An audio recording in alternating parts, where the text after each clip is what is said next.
All right, it is indeed a very, very good morning to you. Thank you so much for joining us this morning. This is another Friday, the 5th of May, 55 of 2023. That is the 5th of May, 2023. It's a Friday Sheria Wiki edition of the 5th of May, 2023. It's a pleasure to have you this morning. Please, as you generally like, kama kawaida, after you like, please share. When you share, you give someone else an opportunity to watch the broadcast. When you join in, please like. When you like, we get to know that you're watching us. And that you like, please share. When you share, you give someone else an opportunity to watch the broadcast. It's a pleasure to have you. Naona kuna watu wameweza kuamka mapema. I'm saying K-Pat, good morning to you. Honorable Hammond Sambo, it's mute on more. No, tuko tayari. Kuja sisi Sheila Wanja na Kesa tuned in from Naivasha, but no signal sound. Please check her out. Good morning to you, Sheila. I hope you're doing well. Mosindo and Chera de Monte tuned in live and shared already. Thank you so much. Julius Rono, Kambu live. All right. Let us know where you're watching us from this morning. Tuko na Daktari Ojwang. It's been a while. I haven't seen him in a while. Lakini amerudi. Atatuambia alikuwa ameenda wapi. I've been seeing him around. Namuona kwa news, namuona wapi kwa magazeti. So he'll tell us what he's been up to. Lakini kama kawaida lazima tuende mbele za Mungu tuombe. Basi tukirudi tunakuja kujua ni vipi. Mighty Father, we come for you this morning. We worship you, glorify your name. Thank you for another opportunity to be alive. We thank you for this show. We thank you also for the tacklers who are joining us as we have this conversation made edify the public of this country. For you pray, trusting and believing. Amen and amen. All right. Asante sana, Eric Choge tuned in. Asante, thank you so much for joining us, Eric Choge, this morning. And I've woken up well. Danson Kinyo, good morning, Peter. Good morning to you, my brother Danson. I hope you're doing well as well, and you've shared the link. Good morning to you, Duncan Ojwang. Morning, how are you? It's been a while. It has been a while. I'm doing okay. Been a little bit out of news, doing some writing. But I thank God, who is the master of my life. Hallelujah. That I'm okay, and you are very fine. I've not said I'm fine. You are driving. No, from the studio, from how bright your lights are, from how cleaner your teeth is, things like that. You know, let's thank God for small things like that. For even a cleaner teeth. As you are waiting for the big things, let's thank God for the small things. For the small thing, a lined up mustache, you know. So what have you been up to?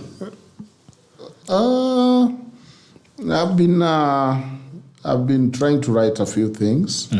I've been here and there. You know, I've been here and there. Or neither here nor there. Neither here or there. A little bit trying to help the country through different avenues. Help myself. Help my family. Help my nation. And I'm glad to be here. I'm glad to be halved here in the studio and to see party leader, Dr. Aukot. Ekuru Aukot. Ekuru Aukot. Yes, I made it very simple for you. Yes. Because Ekuru Aukot. So I'm grateful. But I heard you guys are calling him Mukwot.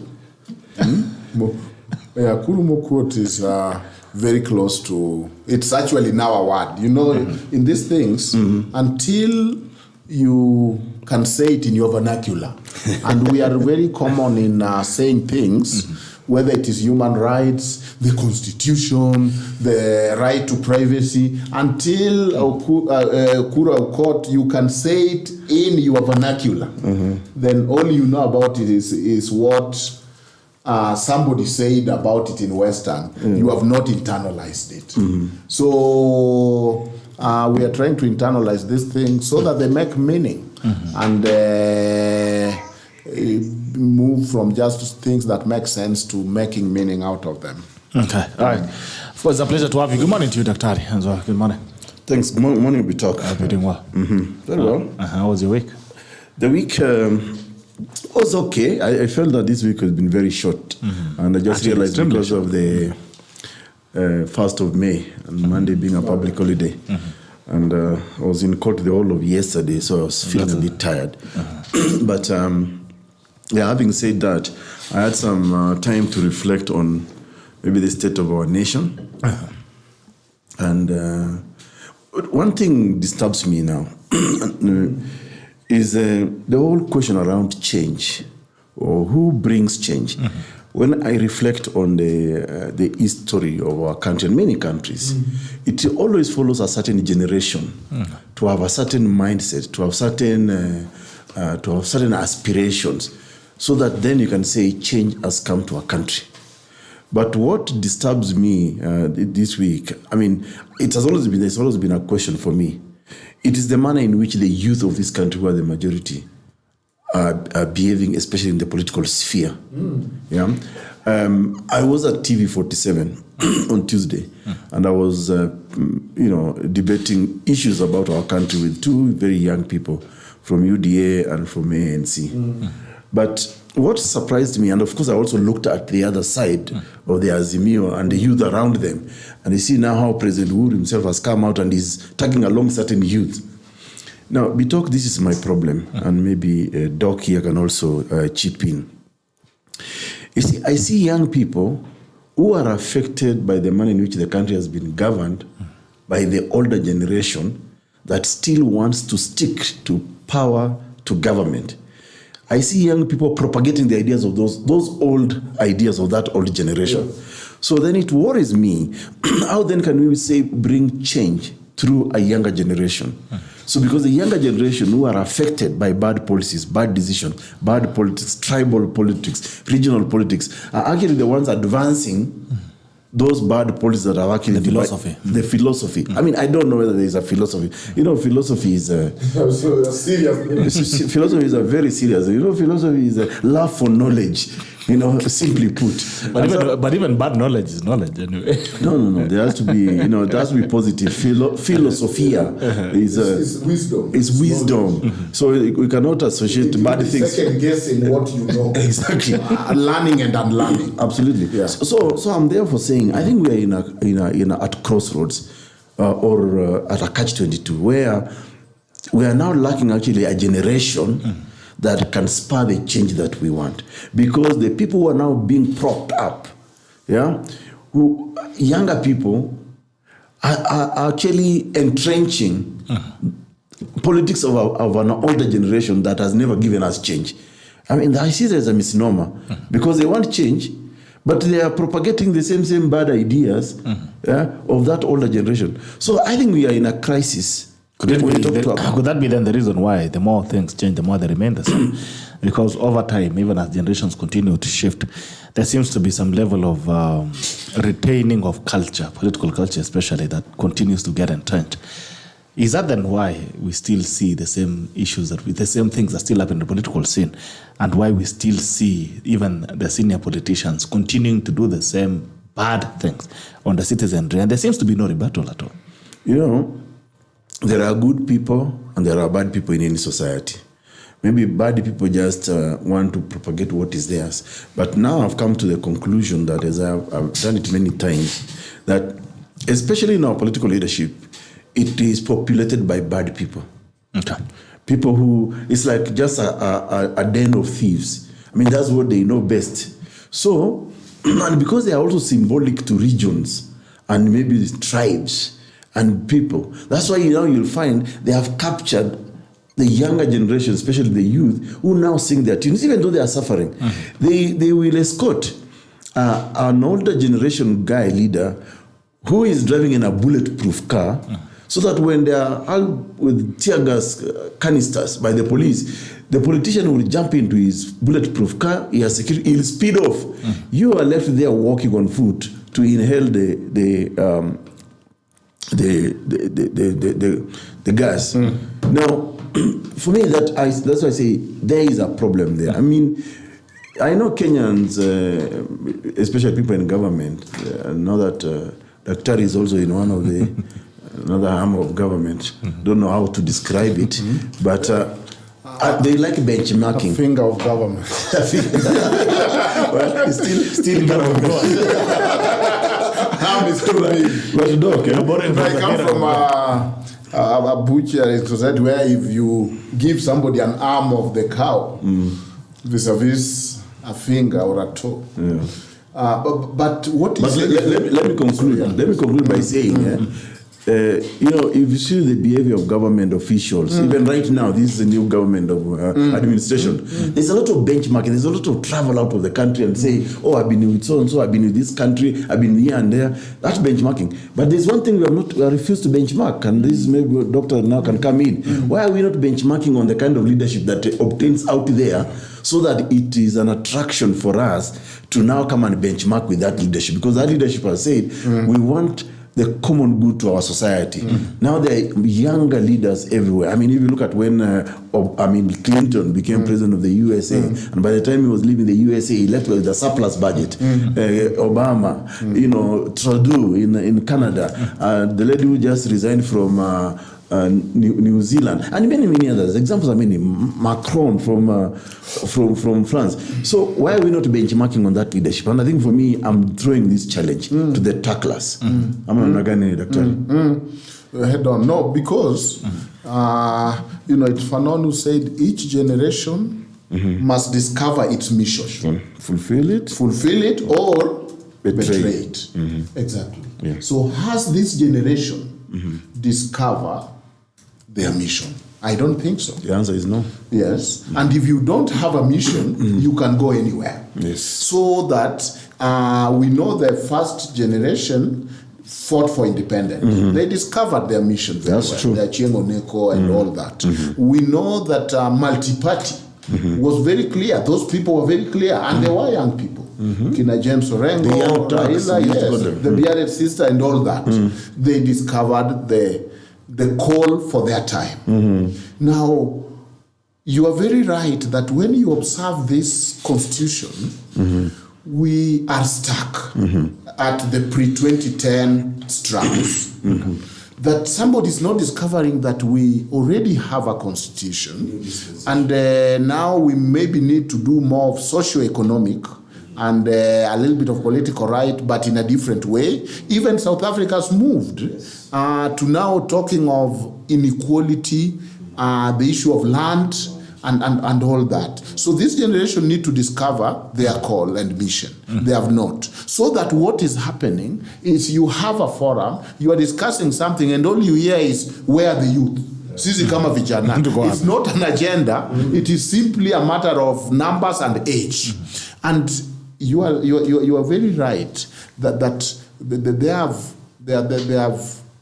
they are very happy. I see how they smile gleefully when they escort those political lords without even asking, how come you are in the car with the bulletproof, with your daughter or family?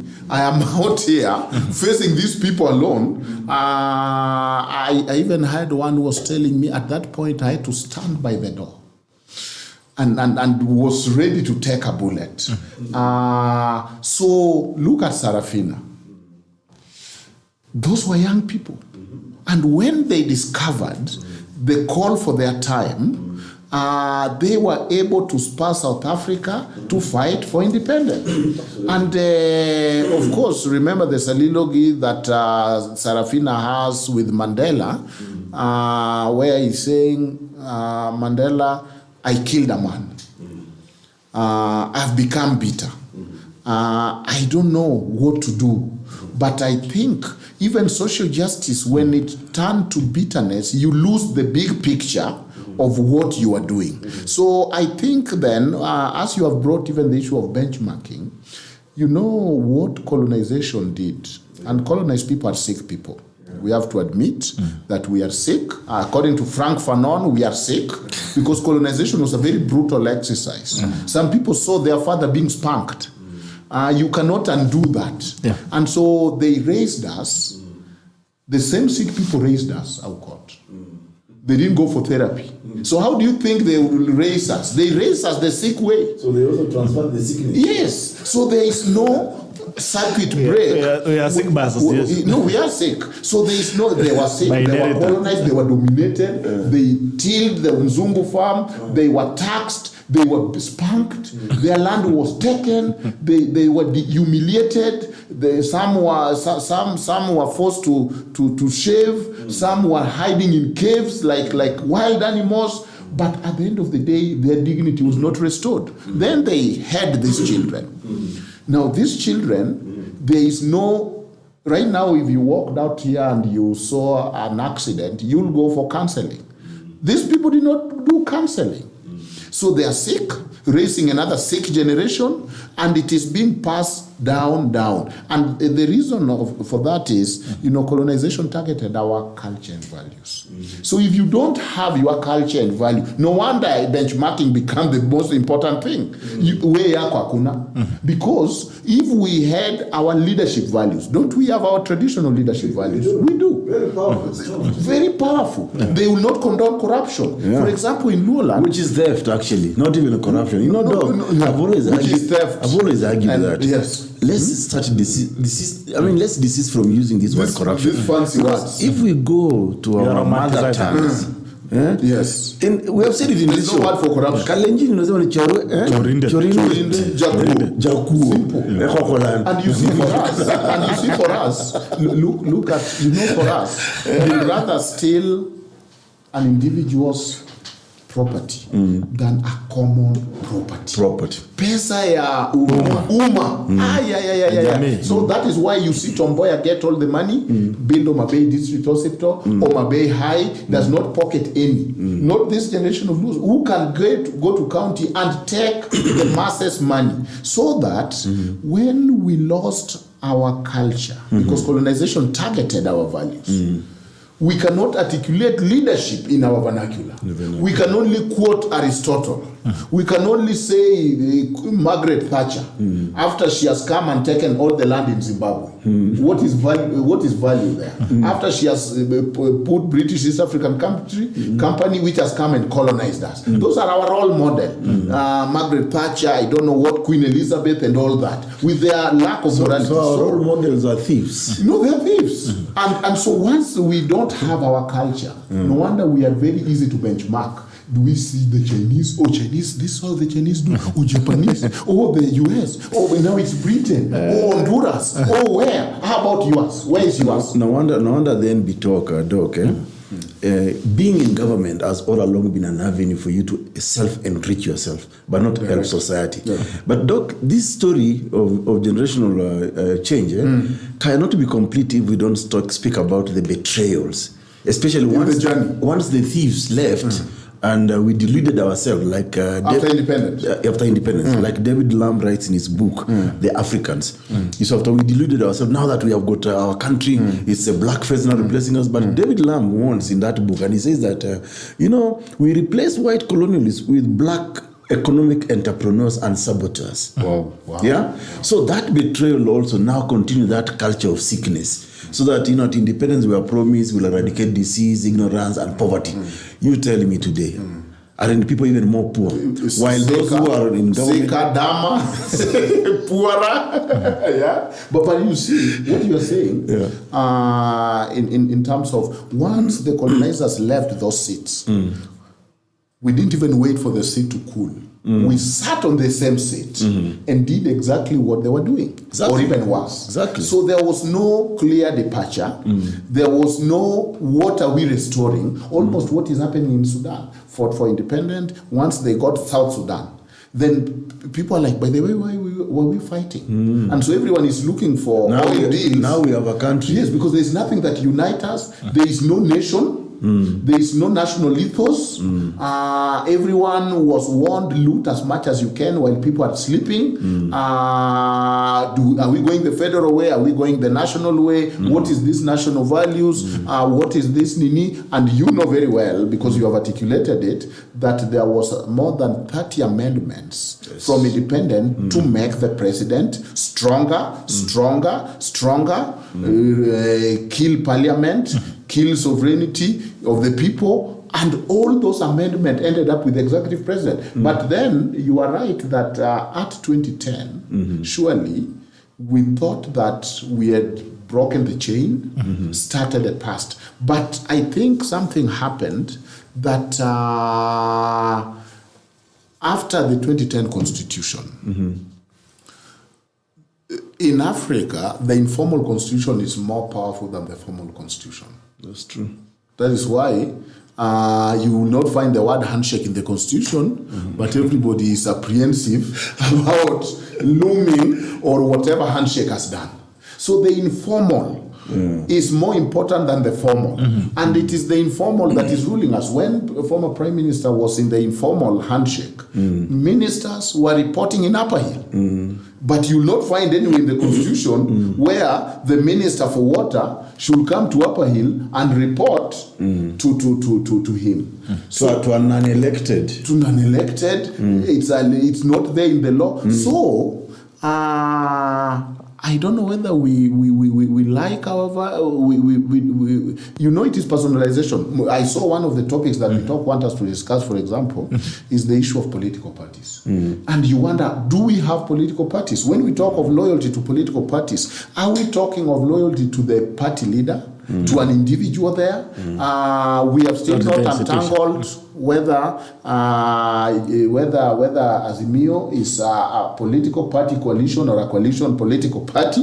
We are hearing parts of it. It's a mongrel. And you know that now the conversation is, please, one of the consensus is don't raid our members, don't raid our leaders. And you wonder that, because I was one of the people who challenged the Political Party Act. Yes. Because I was saying this constitution came to bring political party hygiene. We have not seen any.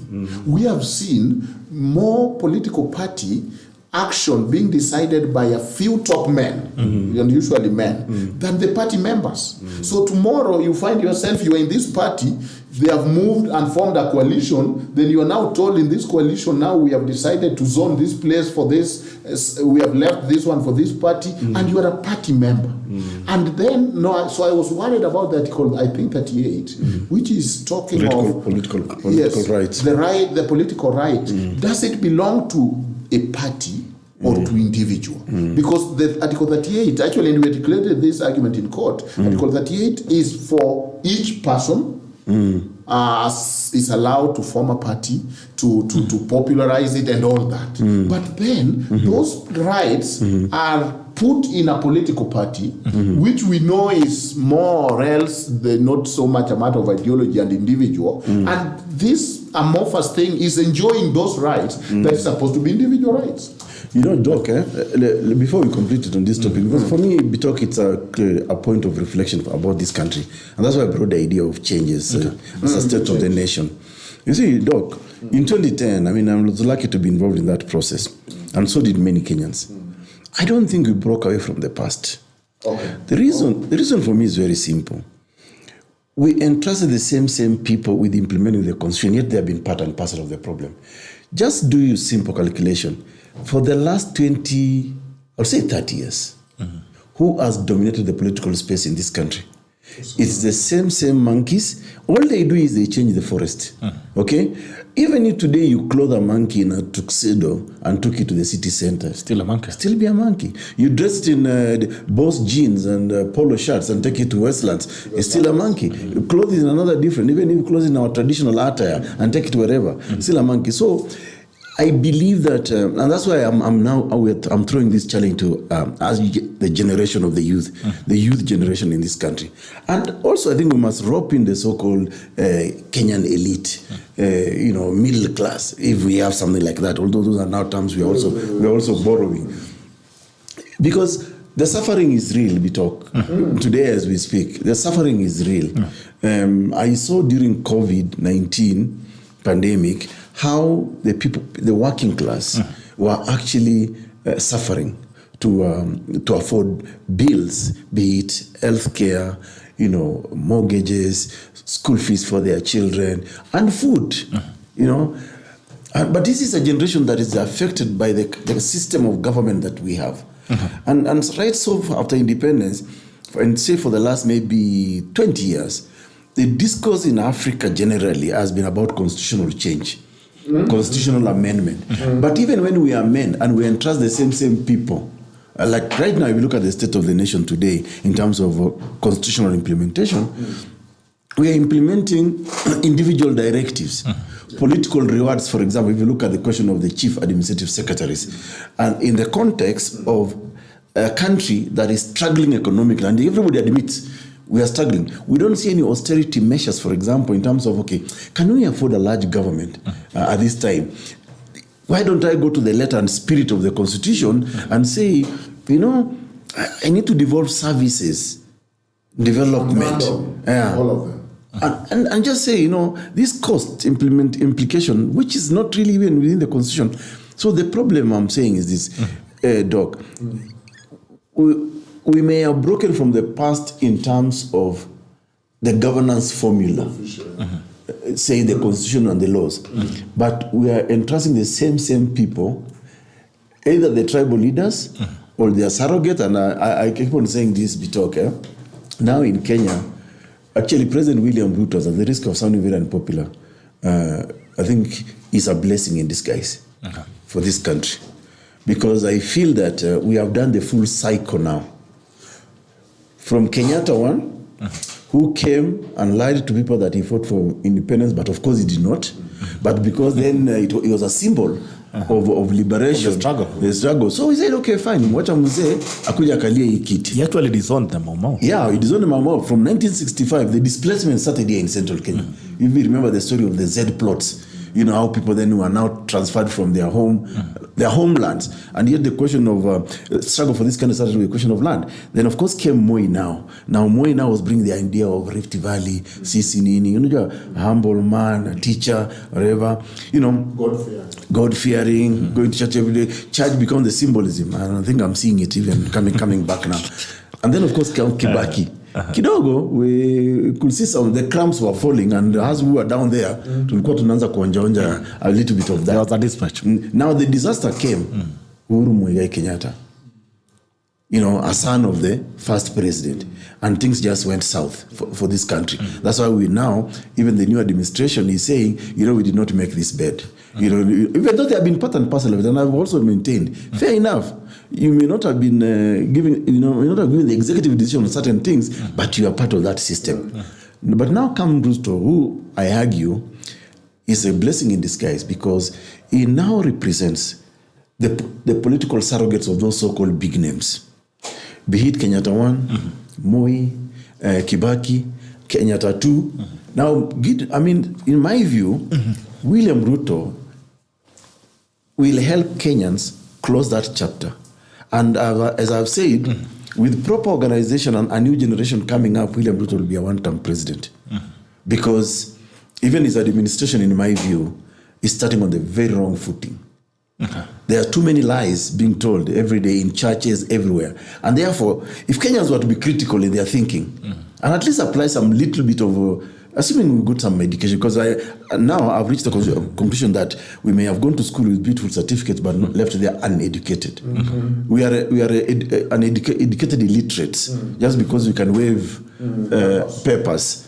So now if you apply our mindset properly to saying, okay, I think we need a generational change. We will thank Ruto after his 5 years in 2027 and a new leadership that comes up. There'll be a chance. It could be Dr Ojwang here, could be Gerald Bitok.The. It could be son of a nomad. Especially me, so that I can disband counties. Yes. yes, especially because you've been very vocal about disbanding counties. We need to disband counties, because I think the reality is, the reality on the state of the nation is that we are, I mean, there's been a general admission, even from the presidency, president himself and the deputy president, and even the people who are not in government. They are saying that we are in dire straits, and the country is in a place of lack and is struggling in terms of the economy. And you see now, when you're talking about struggling to move, I mean, this is a cancer that you're removing. So maybe we need chemotherapy, we need some level of surgery to remove in the things that are hanging. But even now in this forum, I might not be able to speak very strongly. Not to digress. You need to cut off. You are right. There is a crisis also in this country that we keep on sweeping under the carpet, Doc. Mental health. Mental health, yeah. Mental health is a problem. There are people suffering from depression. You know, people are just bewildered. They don't know what to do. People have given up, and you see the events that are happening. And we're talking about freedom fighters, and of course, where you're coming from the history of this country. Now, the widow to the Field Marshal Duncan Ojwang, that is Mukami Kimathi, has passed on this morning. That's what the reports I'm getting. Breaking news is that Mukami Kimathi, who is the spouse or the widow to the late Field Marshal Dedan Kimathi, has passed on. Now it takes us back to how much we've been able to reward the people who sacrificed actually the real freedom fighters. They are the real freedom fighters and they are the pseudo fighters. And those are the people that Ojwang calls the house Negroes and the field Negroes. I mean, there are two types of Negroes according to Maxwell, I think. And now, I think it brings out the conversation very briefly, of course, on how much you've been able to. Because this is a lady who has been promised many things. I think the only person who really tried to do something was Kibaki, trying to rehabilitate her, even give her a vehicle and some level of, some dignified living. Now, Uru came in. I mean, there's been promises across rank, and she's not the only one. I'm sure there are a lot of freedom fighters or their families who are actually living in squalor. They actually live in squatters. People who vote for land, living without land. Ojwang, what are your thoughts on this? Have you been able to do justice to the people that sacrificed for? And just to support what Dr. is saying, the lack of constitutionalism, Doc, that even to follow a law is a moral choice. In other words, I have to be a good person to say, if it is the law, let me do it. But I think that what we are seeing, the death of the lady who fought alongside her husband, the true heroes, do we have the true Mau Mau story? You know, Mau Mau has been relegated to Kikuyus. A lot of people came from Western Luyas who are part of Mau Mau, and sometimes it has become almost a tool and almost an entitlement. We did this, but it was actually the entire Kenya. And most of the Kenya. Yes. It wasn't a tribal movement. And so the true history of Mau Mau, I think most Kenyans have not embraced. That we have Mau Mau heroes beyond central Kenya. But even beyond that, we also have what you call the pseudo Mau Mau, that the politician who are able to articulate, who sometimes misled us, also clothed up as Mau Mau heroes. Now, if these Mau Mau people, the likes of Ojejo Teko, did not fight, Umolagar and the rest, we will have been here tilling Mzungu's land, maybe. And so, and we live in the reserve. I don't know whether a reserve was meant for us, isn't it? Nairobi, actually, it is Kariako and along Nini that was meant for Africa bachelors. You couldn't bring your family. The family was staying in the rural. You come here alone as a man, you walk to industrial area. The Wazungu live in Westlands and Karen, they can see the deer, they can hunt with the horses. The Asians live in parklands and Westlands. We were actually not allowed here. We were not allowed here. You needed a pass for your family to come visit you. So because they stood up, we can now have a chance to talk of, are we doing the right thing? Because at least we have our independent, we have our country and all that. But even beyond that, remember what got me nervous, Doc, is a grown-up standing up to say, Uru is too young to retire. That thought drove me to suicidal thoughts. We thank God he didn't commit suicide. Yeah, thank God. Because look at 2010 Constitution. Look at all this Constitution we are talking about. Look at the culture that even Moi, without strong Constitution, behaved by saying, if Kenyans have voted for Kibaki, I'm going to Kabarak. Remember that sad scene where he walks away? Wamejikanga na mafuta yao. At least we have earned that much. We have a right to vote for wrong people. We don't guarantee we will always vote for the right people, but we have earned that right. Vote, yes. And it's a right.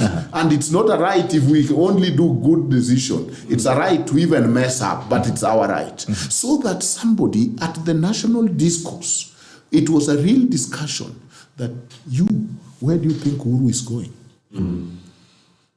And he might not have found the discussion, but he's smiling gleefully and saying, Brother Tony, you're also too much there. So look at the level and how low Kenyans can come. You are like, do these people live within the 2010 constitution, where one thing Kenya have achieved is peaceful transition? At least we have not guaranteed anything, but we have guaranteed that we have been able to pass power, because most of the war in Africa is about the issue of transition. So look at the two countries. It's almost this book that PLO likes, of The Tale of Two Cities.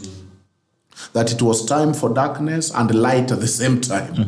It was time for foolishness and cleverness, or whatever. Wisdom. It's like we live in two countries where somebody is wondering, after somebody have done 10 years, anakuendea wapi?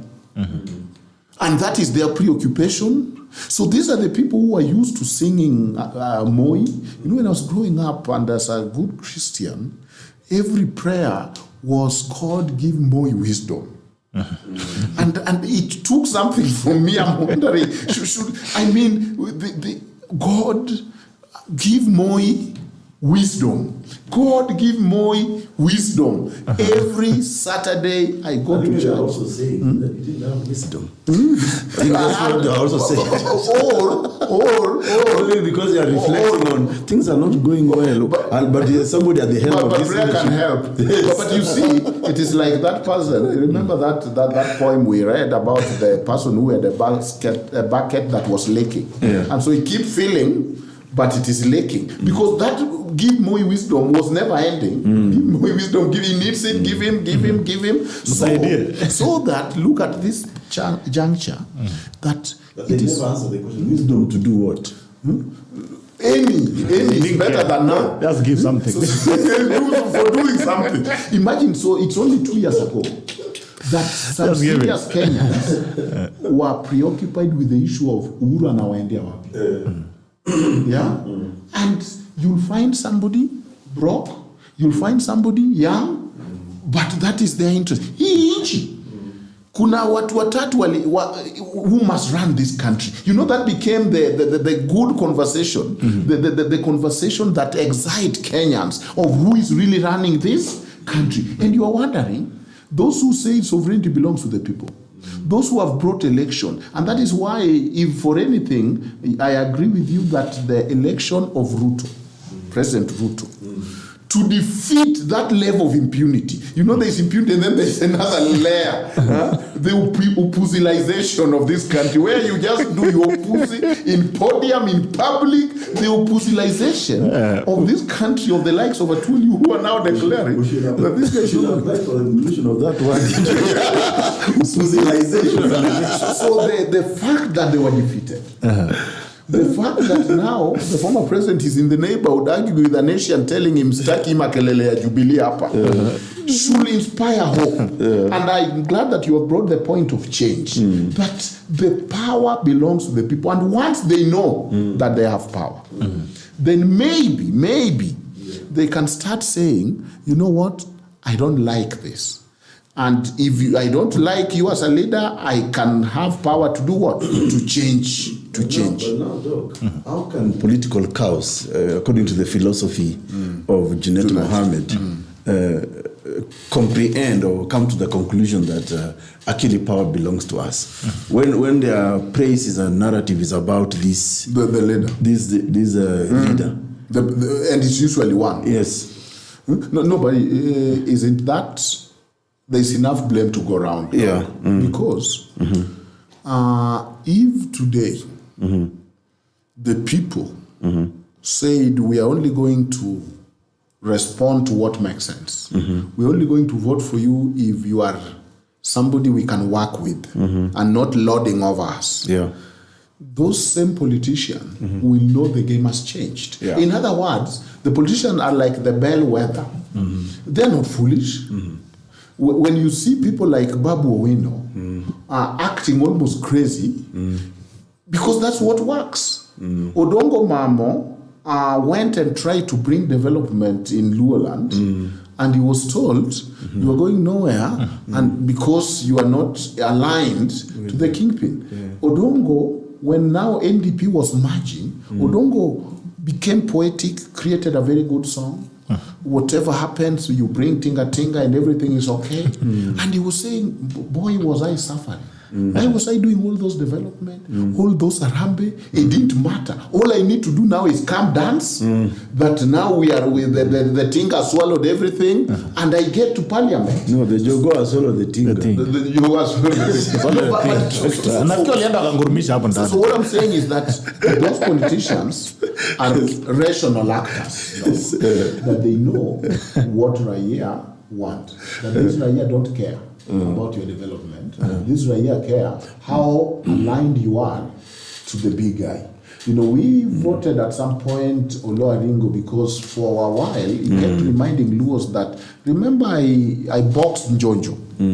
And people remembered and say, that's a big project. Go back and box him. He was given 2-3 times. There's a time Dolaya simply came and reminded us that, remember, when these people wanted to play with this Omieri of ours here and take it to Nairobi, our pet snake, I fought for Omieri to come back home. Though it died, God rest its soul, but I fought. And people said, thank you for reminding us. You have had another Yes. There's another time that people like Uku will simply come and say, this year, the biggest achievement I've done in parliament, Gor Mahia has won the Mandela Cup. And people say, wow, how did I forget that? Yes, my fault. So they react to what is important to the people. But you don't know, okay? All said and done, it's nice to laugh. But and this is why I still question our consciousness as a nation. I think our soul as a people is a nation. I mean, first of all, let me correct that. You know, there's a good professor of mine who tells me every time I talk of a nation state, he tells me, we don't have a nation state. We have a conglomeration of ethnic identities that found themselves in one geographical area. We called actually Kenya. don't like each other. So we are just tribes, one place. Tribal, whatever. So nation statehood is not with us. But you see, maybe Doc, one of the things that the political class has actually exploited for their own sustenance in politics is the tribal mediocrity. What is that? Tribal ignorance. You see the way or primitivity of each and every tribe. Because if you look at the whole idea of a republic, that of course now creates maybe a nation state. Going back to traditional African societies, there was leadership in every community and tribe. Yes. And even the transition in that leadership was very, very clear. Whenever the older men reach a certain age, they will pass the baton to the younger generation. And they will bless them. They will tell them, now go take care. So there was a bit of a political leadership. There was the wisdom guys, so there was this and a tree. Then there were the warriors who are now protecting the community. There was clear separation of power. You will actually even say, I think the 3 arms of government was actually manifested itself in the way traditional African societies governed themselves. You had the wazes, which in my view represented the legislature. You have got then the other leadership, which may represent the executive. Then you have got the warriors who will bring discipline around any violation or any attack. So, but now, when we now came together as a country, and then one individual is popped up from one tribe to become like our father figure, that philosophy never exists among African societies. We didn't know it. And that became the problem. So now what does this fellow do? And his surrogates and cronies, in order for him to survive, he will now exploit some level of ignorance and mediocrity from tribe, ex-tribe. And that's why the mobilization around tribe came in. So that mobilization around tribe almost became the law. So much so that when, for example, during Kanu Moi era, you will say, kama huko kwa Kanu, hakuna maendeleo. May God bless his soul. It's not good to talk about the dead. But he's part of our political history, so we have to make reference to this. So they will bring an assembly of tribes together. And then because they are exploiting now the degree of ignorance in those tribes. They say, if we bring in Dr. Ojwang, Ojwang now representatively will represent the Luo, because the Luos know this Daktari amesoma sana. His English, is exposed, but now he's in the national government. And that's why the philosophy has almost become in this country. I mean, using the word philosophy, quote unquote. It's our time to be president. We must be in government, so you can do what with it. Because government belongs to all of us in equal measure. When you say, these are people who have not even, and you will hear this phrase Bitok from people who, I believe, went to a higher institution of learning, probably even went to study abroad and saw how other advanced societies have behaved. People who have traveled, who have benchmarked. So when a person educated says that it's our time to be in government, to run government, has this person read the provisions of Article 1 of the Constitution? Has this person read the chapter on executive? The government is ours. The administration may be yours because you're the one administering, but the government belongs to people of Kenya in equal measure. But you see a few tribes, watadanganywa, nini. So I think for me, we need a total overhaul. But just to add a little bit, the idea of tokenism that you are talking about is in that same colonial concept where the colonizers will come to a village, see the tallest guy, and make him the education officer or chief. So now this village idiot that everyone knows is the dumbest is the chief. And everyone must report to the chief. And the chief is given a skari. And before you know it is larger than life. So that his job is to be the connection, to hold the hands of other Africans as the Mzungu is spanking them. I don't know, but in my primary school, some of these teachers had the bad habit that the job of the prefect is to hold other kids' hands as they are being spanked. So that the guy can find an easy access. For the right location. Aiding and abetting, no prefect will be charged. So aiding and abetting, the violation of those guys, the bottom. So the link between the south and the north, because they can speak a few English, they can go back and forth. They are primitive, but not too fully primitive. They are semi-human, half demon, half human. They are not as bad as the other Africans. Those were the people that became the colonial agents. The one we were calling the house Negro, the boy, the chief, and all that. Now, that is the same concept even today. That you do tokenism, and usually they will even sometimes prefer the most unpopular person in that community, so that their loyalty is to you.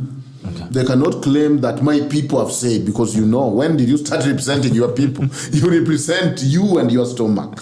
So, but the Constitution again, look at the tradition. I was reading a book where Shaka Zulu is blaming the elders for his wrong decisions and saying, why didn't you advise me? I'm like, wow, this is so advanced. He understands that I'm not, you are supposed to advise me. You are the Attorney General. And so there is a book where it's talking of Africa leadership and check and balance. And there, Shaka Zulu, when people are confronting him that he has made mistake in the kingdom, he's blaming the office of the elders. Because you are the people who should advise her. If you go to my village, Doc, right now, and you see young people doing silly things, you don't blame them.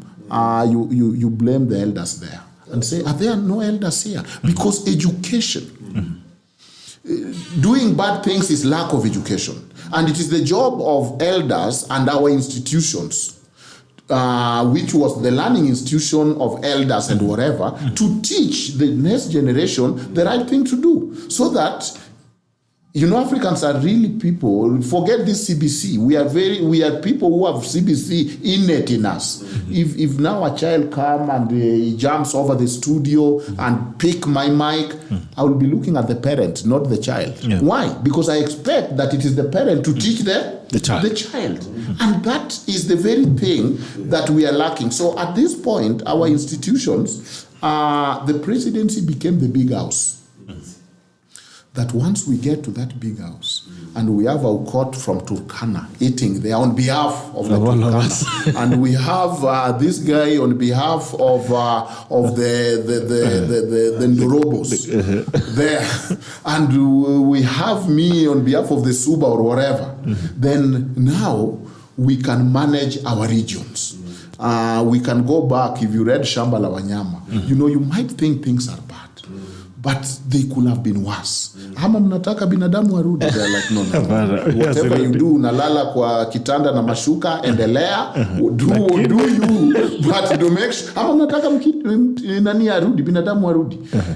At the end of the day, you know, in that Shamba la Wanyama, you find them that they are playing cards with the other farms. Other animals are working. The pigs are there drinking. They have known how to smoke cigar. That's what African leaders did. They now know what is a wine and how to toast. And when they are questioned, that we had something called rules of the constitution. And one of them is that we hated people sleeping on the bed, which were human beings. They're like, uongozi sio kitu rahisi. Yes, it is true that we have been resting on the bed. We have not been sleeping, but resting, because leadership is not hard. But overall, do you want the nini? So that I like that one chapter where somebody was saying it had become customary for even the cow, as he's drinking water, to say, wow, this water is so cool. Thanks to the leadership of Comrade Napoleon. The chicken will say, guys, this week I've laid 5 eggs. Because of the good leadership of the things that have no connection with it. So did we really depart from our bad past? And when did our bad past begin? And I'm not just using this as an excuse. Our bad past began at colonization. We didn't have a departure. We have not had that conversation. That is why when you talk of all our mega scandal, Golden Bag is not Homa Bay or Turkana. Why is it Golden Bag? It has the international connection. Why is it Eurobond? Why are we not talking of CIA bond? Eurobond. Why are we talking of Triton? Why are we talking of Tokyo scandal? Name all our major scandals. Chicken Gate. Dams. Although they took a local contest. You should have called it by the Italians. Yes. So, you know, when we come and we are beaten and we beat each other that Africans are the most corrupt, you tell me any of our major scandals that do not have international partners. None. Including the Pandora Papers. Even the national debt. Look at the national debt. It's foreign. It's foreign driven. Yeah. There's nothing to do with that. In fact, you wonder. If you were to use a simple analogy, Doc, Bitok. You know, when I borrow money to increase stock in my shop, I should expect some profits. That's why I borrow. So why are we borrowing so much and then there's no benefit? There's nothing to pay back. There's no benefit.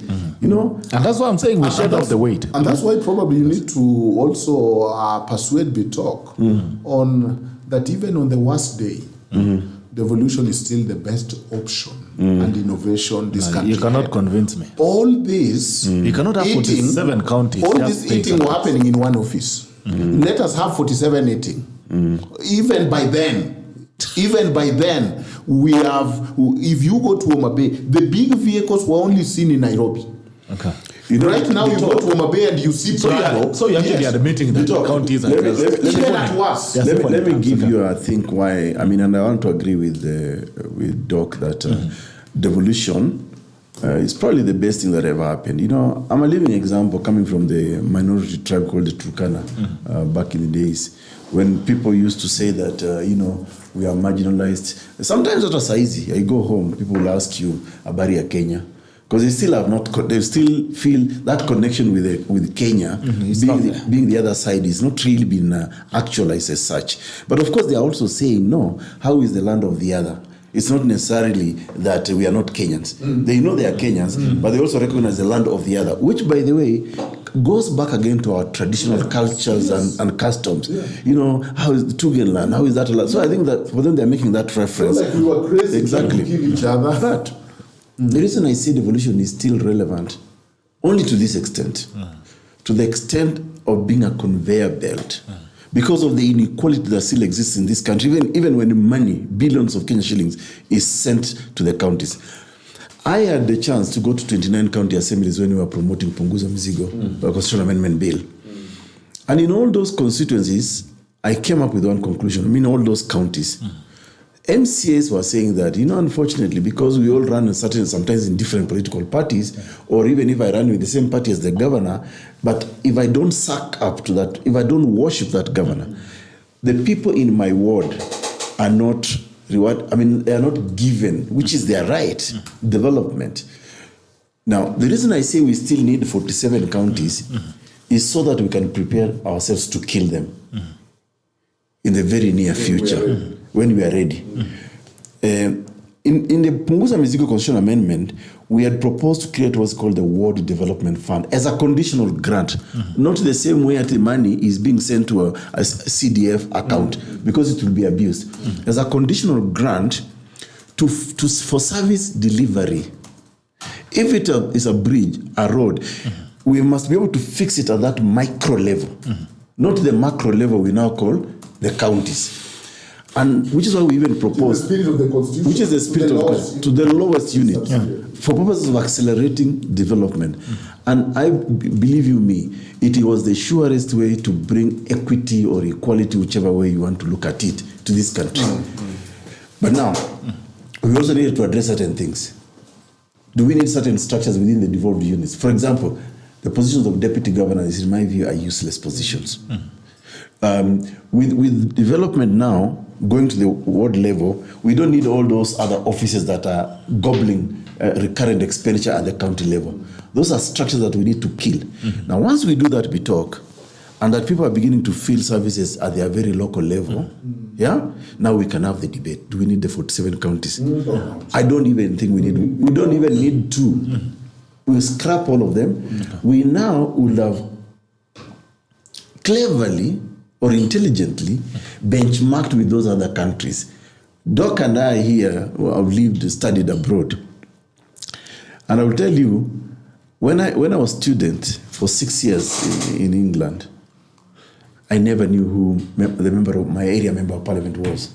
But I interacted with a local authority. And that local authority focused on certain things. Transport. Is the bus and train on time? Garbage collection, and the roads paved. You know, all those basic things that is there. Can I walk around the corner, a few blocks, and my kids go to a good school, a health facility? Those are things that a local authority at that smallest unit can actually fix. Even then, Bitok, we will still now revisit the debate. Do we actually need the 416 so-called representatives? The answer is no, we don't need them. So we can actually build two levels of governance so that the national government focuses on the bigger picture. But the ward level focuses on that service delivery. That is what will bring equity, dignity of each and every Kenyan into this country. These 47 counties, to be honest with you, yes, it was the will of the people of Kenya.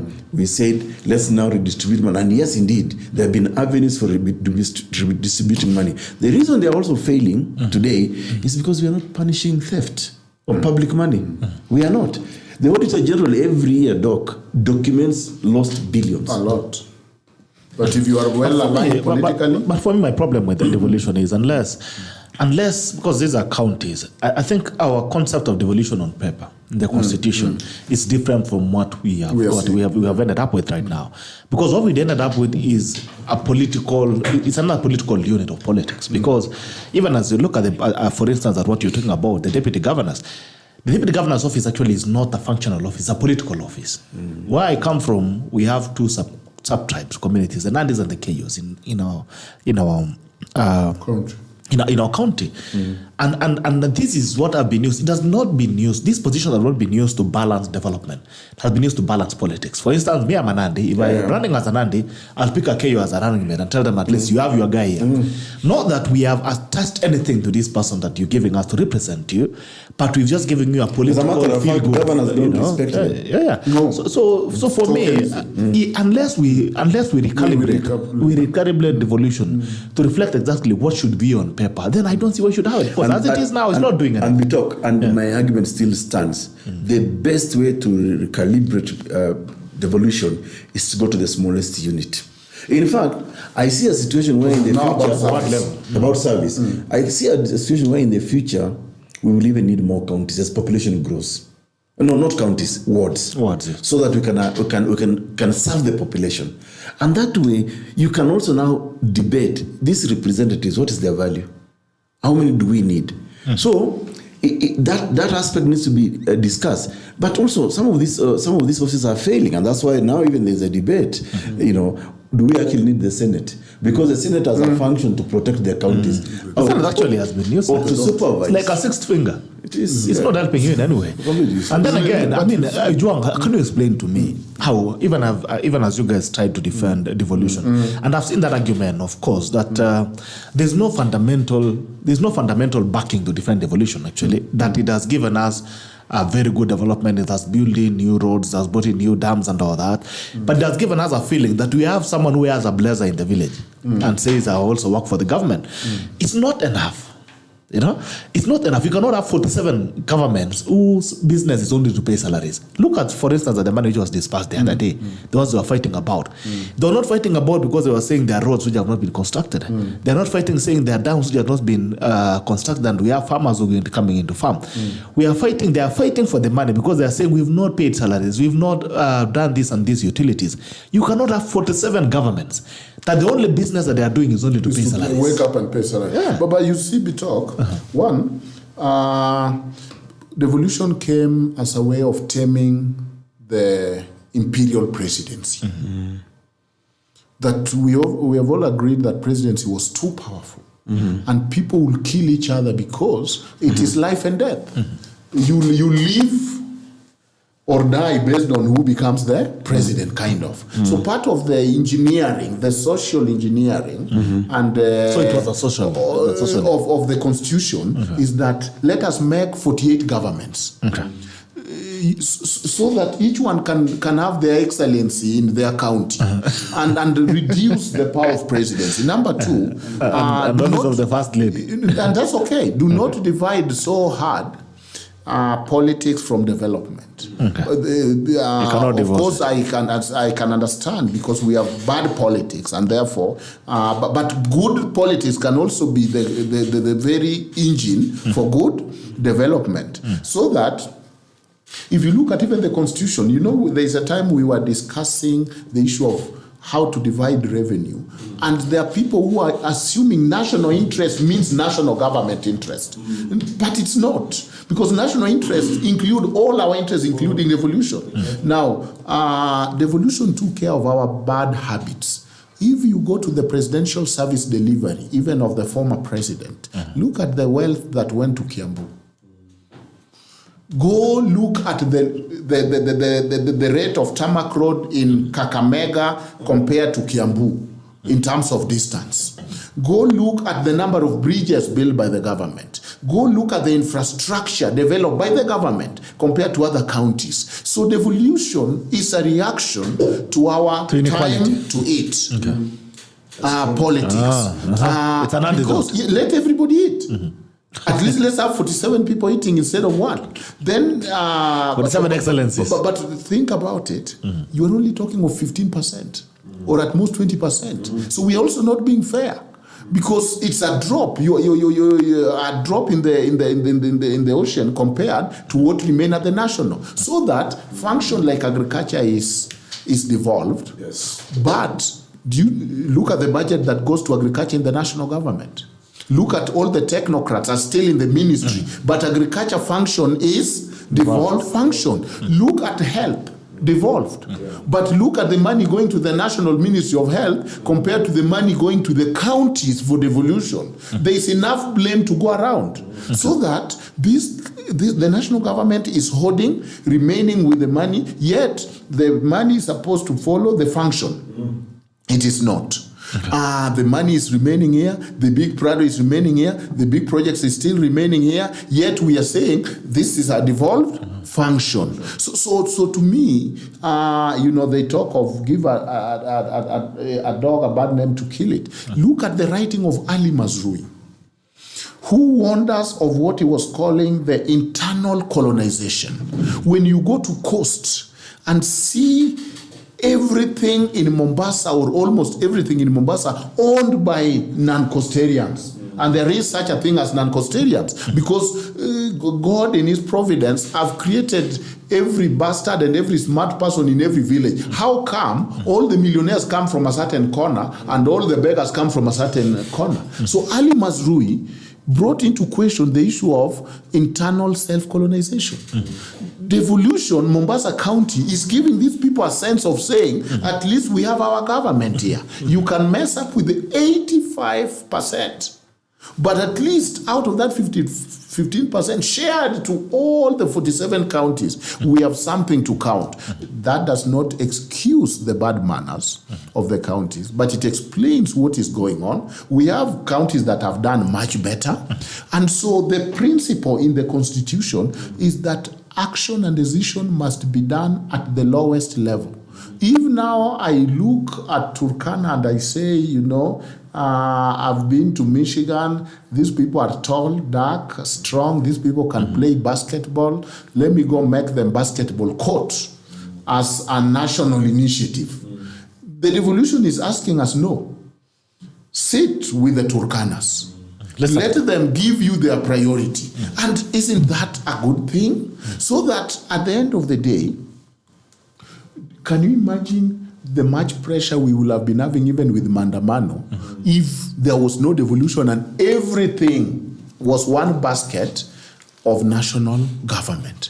I remember listening to Orengo when I was in Form 2, Bitter Boys in Homa Bay, and he was saying something that I thought was a dream, that we have realized that this thing of fighting for presidency every time might be a tall order. By that time, actually, we all believed that Moi was going to make Raila the president. And he said, the same way you're believing last year. He did. He almost did. Like you've never almost count for something. He almost made it. So Rengo was telling us almost made it. That, no, guys, we are hearing now Moi is telling Kenyatta's son, come closer. That was Orengo. I was in the stage, I remember him very well. Then he said, now what we want in the Constitution is that our money come, whether we are going to be rebels or not. And now, can you imagine, with the unhealthy Nini, you don't have to give a handshake to get development. Okay. So that is what I think a bit... Okay, put it another way. Are we getting development? Okay. Yes, is that, devolution was an indictment of the top leadership of the country. It's complete indictment. They are modern. It's actually saying that the top leadership has failed to treat all its children in a country, in a family called Kenya, equally or equitably. Sessional paper 69. Yes. 1969, yeah. So, the philosophy is good. But it's also saying, you national government there, the presidency especially, you've been sleeping on the job. And I see that thing continuing even today as we speak. Because you see the presidency will gang up with some of these so-called regional kingpin governors, and that's how he ascends to the presidency. But he blinds himself when money is lost at the county level. It's political. Because it is his people. Yeah. But if the presidency, the national government that's redistributing this money, were to follow every shilling in terms of development, then devolution will have a greater impact in the lives of the people. If you are a governor that cannot account for billions of money when he said you'll build a school, a hospital, and you're not able to account, you're a thief. Where did that money go? Senate is sleeping on the job. That's why now Kenyans are saying, do we actually need it? My view, yes, we don't need it. We just need to strengthen the legislature so that they can focus on the three things of representation, legislation, and oversight of both county governments and all that. Right. Yeah, so for me, that is the quickest way we can move on.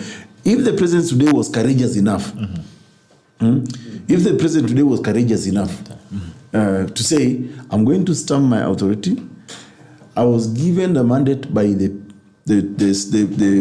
7 point something million people of Kenya, not you 47 individuals. He will endear himself to the people more than the way he's endearing himself to politicians. I mean, in fact, if you look at the people that the presidency of this country must suck up to, they're not even 1,000. Say 416 elected representatives, Senate and National Assembly, plus 47, plus 47 governors.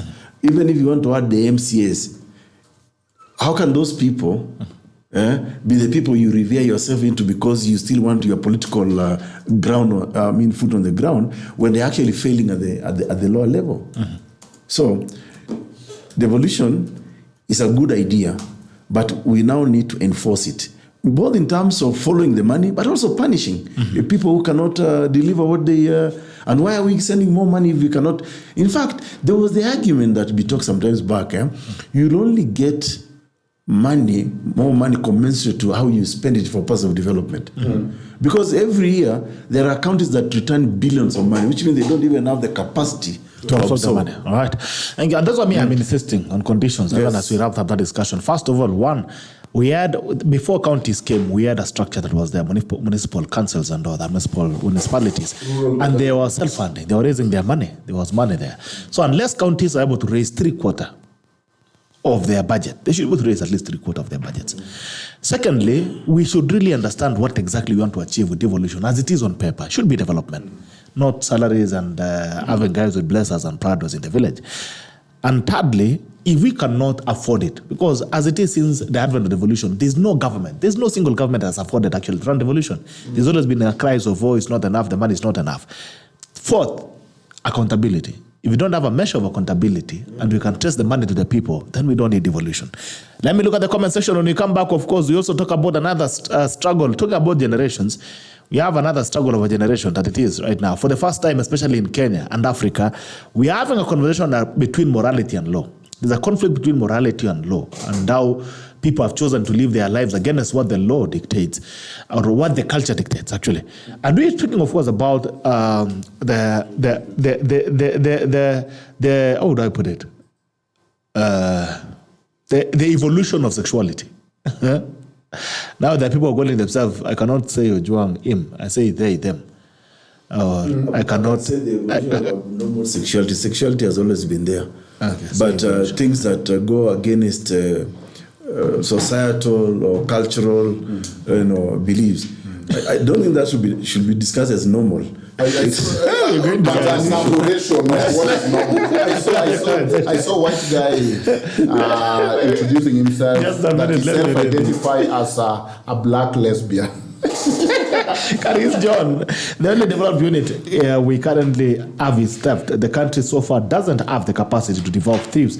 We need Punguza Mzigo like yesterday. Bas Njuguna, with devolution, does it make sense for a governor to make noise against the president, considering there are billions of shillings allocated to counties, even though they always cry the amount should be increased? They should work done using the amount. They should have work done using the amount. Washira wa Mwema, Ekuru is on point. Ekuru is on point. National government and ward government. Tosha. And there was a criteria used to select the prefect. Upright thinking persons do not qualify for this. Right? Okay, interesting one. Danson Kinyua, good morning, Peter. Good morning to you. Joan Gerono, good to see you, Joanna, and thanks for staying up this late. Danson Kinyua, GB, let the team tackle the proposed tax changes, especially 35% PE. If this is pushed through, and with the current economic situation, this regime can rest assured it will be a one-timer. All right. Karen Juguna, good morning, GB, and the able panel, the entire tackle family. Good morning to you, Karen, and I hope you're doing well. Now, back to this conversation of evolution of sexual culture and the conflict between human rights and culture. I think that's okay. Is it a human right? I don't know. People have argued that it's not a human right. But anyway, maybe Ojwang, you can give us a perspective of this. As we are speaking, there are two cases, of course, which the last case was one which was called an APRO. We might not have time to go through the cases, but you see, those are two lies in one sentence. That there's human right and there's culture. Culture is also right. Culture is part of human rights. So, and I see that a lot, where people are saying, let us follow rights instead of culture. As if culture is not rights. Number two, if you look at the Banjul African Charter, it is saying that African states should look at the African values when interpreting the rights. That was the reason that the African countries came with a unique charter that is not duplicating any other, called the African Human and Peoples. You cannot be a people by yourself. And so it was to roll back the extreme individualism that was being promoted in the name of human rights. You look at Makau Mutua. So the African Banjul Charter, in the preamble says, the African Charter, it's saying that the African states are required to take into consideration the virtues of the historical traditions and values of Africa's civilization. Underline the word civilization. Yes, we had civilization, to inspire and characterize the reflection of the concept of human and people's right. So when the court say there's human rights and there's culture, which I think sometimes they did, without thinking, when you go to the to US Supreme Court, when they talked of right to privacy, they looked at the 300 years of the Western living and said, we can see in the penumbra of our rights that this right existed in how we live. You come to our court and they are saying there's this thing written that there is right to life. And they're not asking what is right to life according to the Turkana, because they had right to life. There is right to life according to the law. Even if you went to war and killed your enemy, you'll still be cleansed because you have killed someone. We respected life. So this thing, where Makau Mutua is interestingly describing them in a very comical way, is saying that the human right enterprise inappropriately presents itself as Eurocentrism construct for the reconstitution of non-Western society. It is to change the society and people with a set of culturally biased norms and practices. Mutua maintains that if the human rights movement is to succeed, it must move away from Eurocentrism as a civilizing crusade and attacking non-European people and look at human rights from multicultural. If human right is universal, it must look at the constitution and say there is this right to privacy. Or court in your village, what do you understand with the right to privacy? Not, somebody said this in Europe, therefore this. When they were writing the constitution, they did a good job to go to every village to ask them what they think. That is the cause of where we should get interpretation. Finally, I want this has become, I have a right to this. Human right is a confused narrative now. The bad people claim they are doing it in the name of human right. The good people are... Bush is saying, I'm going to Iraq because of human right. Saddam Hussein is resisting in the name of human. Even thieves now claim human right. I want something does not make it, I have a right to this. Because when you look at our constitution, and I'm making an argument that our constitution is very liberal, but is socially conservative. The way it defines marriage, the way it defines abortion, you can see that the people were very clear what they want. Yet our courts have not allowed, and our lawyers have not presented argument to say that this constitution is socially conservative. So I want this does not mean I have a right to this. When you look at sexuality, and when you look at, one is not even a legal topic, but when you look at it, and you look at our constitution and what the Africans are thinking, that those are colonial laws, but even within our culture and values, are we talking of homosexuality? And yes, it is there. But are we talking of it as a norm or an aberration of the norm. And I think that our values guide us very well because there is the intergenerational solidarity. The Constitution talks so much of family, and family is also given a right that should be protected. The Constitution talks of this Constitution is meant for the welfare of an individual, family, community, and the society. Yet you find court and lawyers only thinking of individual. And that is extreme individualism of the Western foundation. You see, in the Western side, human right came to protect you from the society. That is not our context. And you see, Doc, to interject, Go ahead. And see, if you, for example, look at that definition of the Constitution applying to both those specters of life, a good judge will balance those interests. Isn't it? Definitely. Yeah. There's what we call public policy. So you will weigh where the interest lies more than you are not dismissing one, but you're saying on a balance of probability, and even apply the principle of proportionality. If you are taking into account family, community, society, and an individual, then the scale of justice must tilt towards the four, the three, and not the individual. The one. But if they are many, also they become a society. So now what I'm thinking is this: we talk. Yeah, but in fact, that's what What is a society? Why do you guys assume it's one person? I don't know. The individual could also be a group, could be a representative of a group, The people, but they cannot outweigh the family, society, and community, even where they come from. But let me go back to this question of LGBT and rights. You know, the notion of universality of rights is actually an ideal situation. It's an ideal notion. It's not practical. And if we were to honestly read the laws of each and every country, the constitution of each and every country, even though the constitution may have certain basic minimums, for example, things to do with checks and balances, human rights, the government of the day, judiciary, those are basic standards. But when you go now to what we call the letter and spirit of that constitution or of that law, then that's when the uniqueness of every society now begins to crop up. the margin of appreciation. Exactly. So that in some societies, like look at even America, some of the people who are pushing this LGBT thing into down our throats. Even in the 50 American states, there are states when people, if you are a criminal, if you don't want to be hanged or to have the lethal injection, you go and commit your crime in another state that does not subscribe. Including age of consent differ from state to state. Even age of consent. So the idea that you are universal is a it's a smokescreen. There is nothing universal. We are European. These are European values. Yes. Not universal values. So be talk. Now let me come to the practical reality. LGBTQ. I don't want to call it a crime, but in the African context, which is where we live, in the family of an African person, in the society of an African person.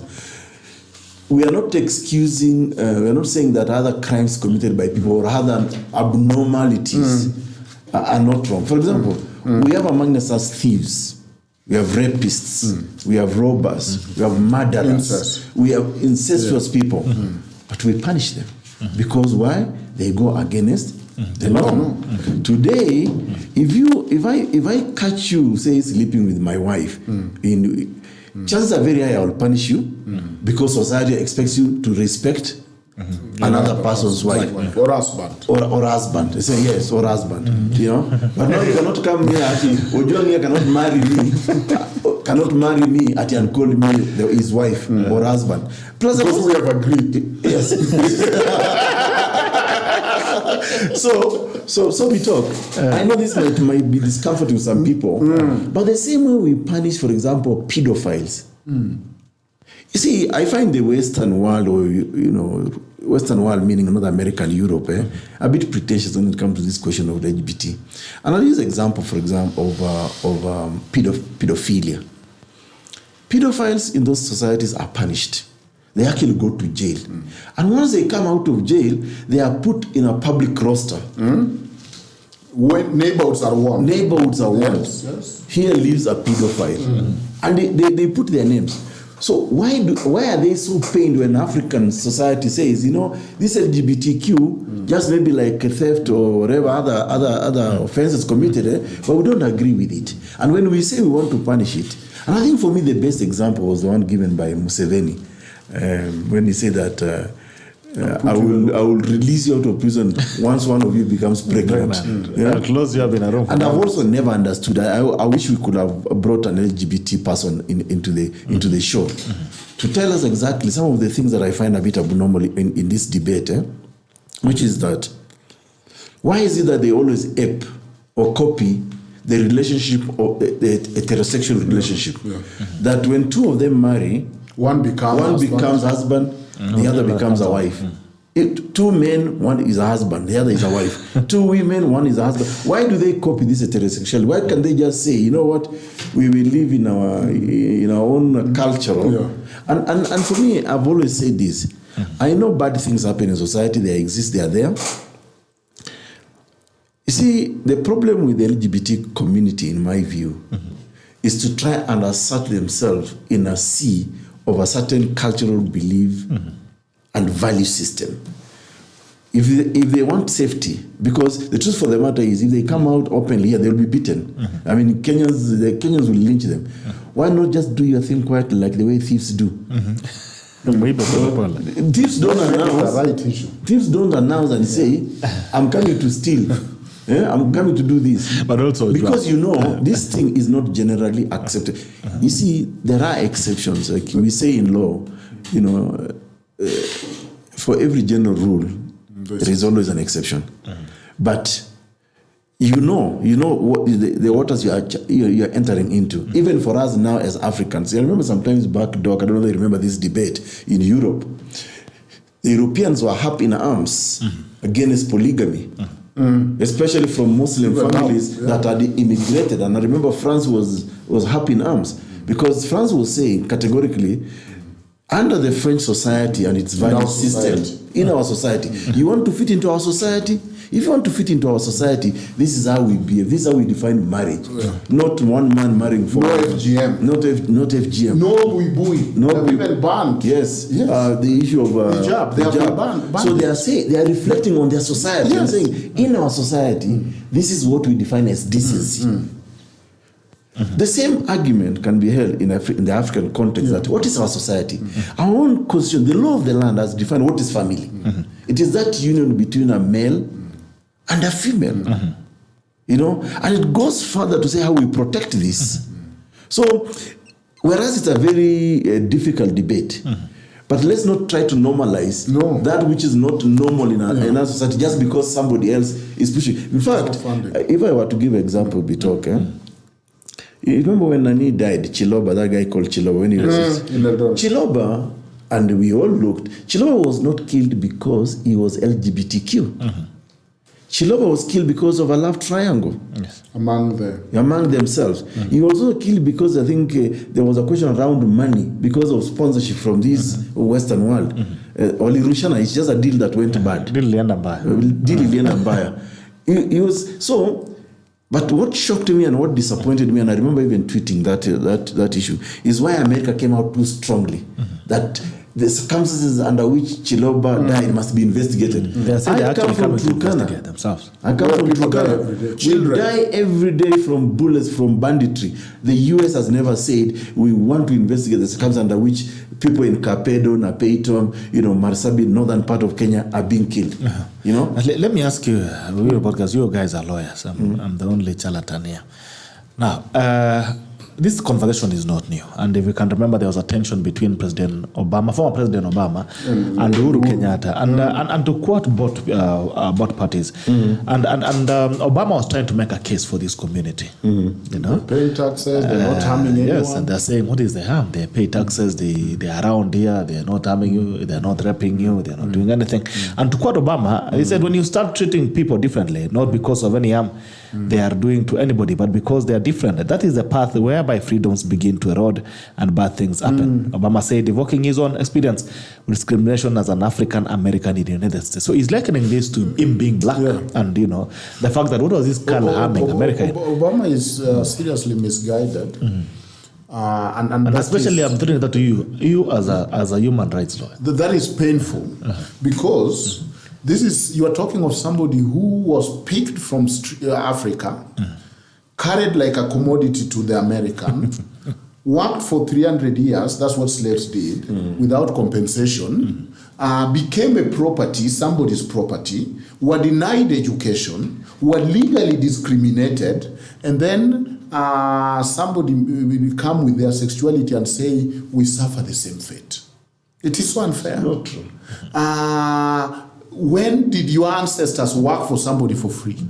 When did you become somebody's commodity? Now, if you went for an interview, whether you are gay or not, you can put on a suit and nobody will tell your sexuality. If I come as a black person and there's a racist person, they will still deny me a job because I cannot put on a mask and not be black or African. So it is the devil's lie to Obama, but it is also the lack of critical thinking because you are comparing apples and oranges. They might all be fruits, but these are very different things because sexuality is a private thing. This thing that Aukot is telling us of, I've come out of the closet, is activism because there's money involved.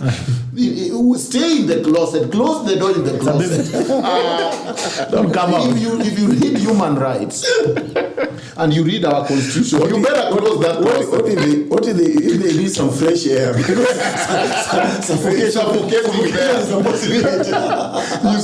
see, you know how the closet can you be. know Aukot. So this thing of, I've been gay for 10 years, then why are you telling us now? Just because you now want activism and money. And he's saying, how about the rest of us don't announce publicly that I'm a heterosexual. Right. No, I had something this morning. They have a word called heteronormativity. That the society has made the heterosexual the norm and they're trying to change it. But you see, there's nothing like universal human rights.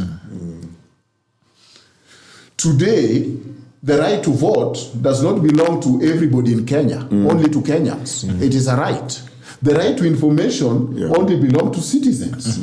That is human rights. The right to there is some other rights that others can get. Refugee don't get the same right. So it is miseducation. And I think that myself and Aukot have not done a good job to help these lawyers, because if people are watching YouTube to learn human rights, and I think that human rights scholars are nascent, and the people who really understand human rights are very few to teach these lawyers. YouTube, I saw some classes. It's YouTube, and YouTube, it can be these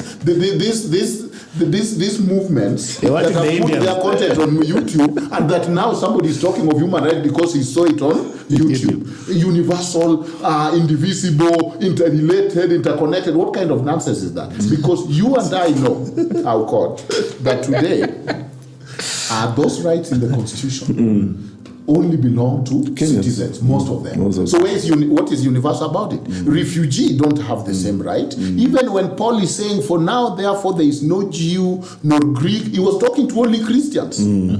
He wasn't talking about Muslims. So the word is universal, while those rights in the Constitution are only belonging to the citizens.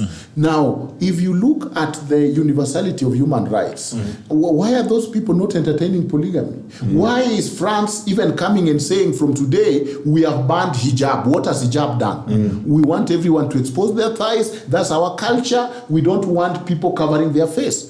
Now, then they can ban hijab in their country. Somebody's dressing. They can ban public prayer. They can come and say, from today we want the French way. We are a secular state. But then Africans and Kenyans cannot come and say that for us, we think this is what, you cannot be a society by yourself. And by the way, this thing of, well, whose morality? Do you know that even if you ask the same people pushing for LGBT, and I've spoken to them, Mary Gitari is a common visitor in my human rights classes. The thing they disagree with society are 2 or 3. The rest they agree. Respect your parents. They are not saying they have a problem with it. Respect the elders. They are not saying that's a bad thing. They are not saying that be good to your neighbor is a bad thing. It is only like 0.01% about maybe abortion and LGBT. Now, finally, if you look, so Eric Gitari came to my class. And he said, I self-identify as this. Though I have children, he has 2 children.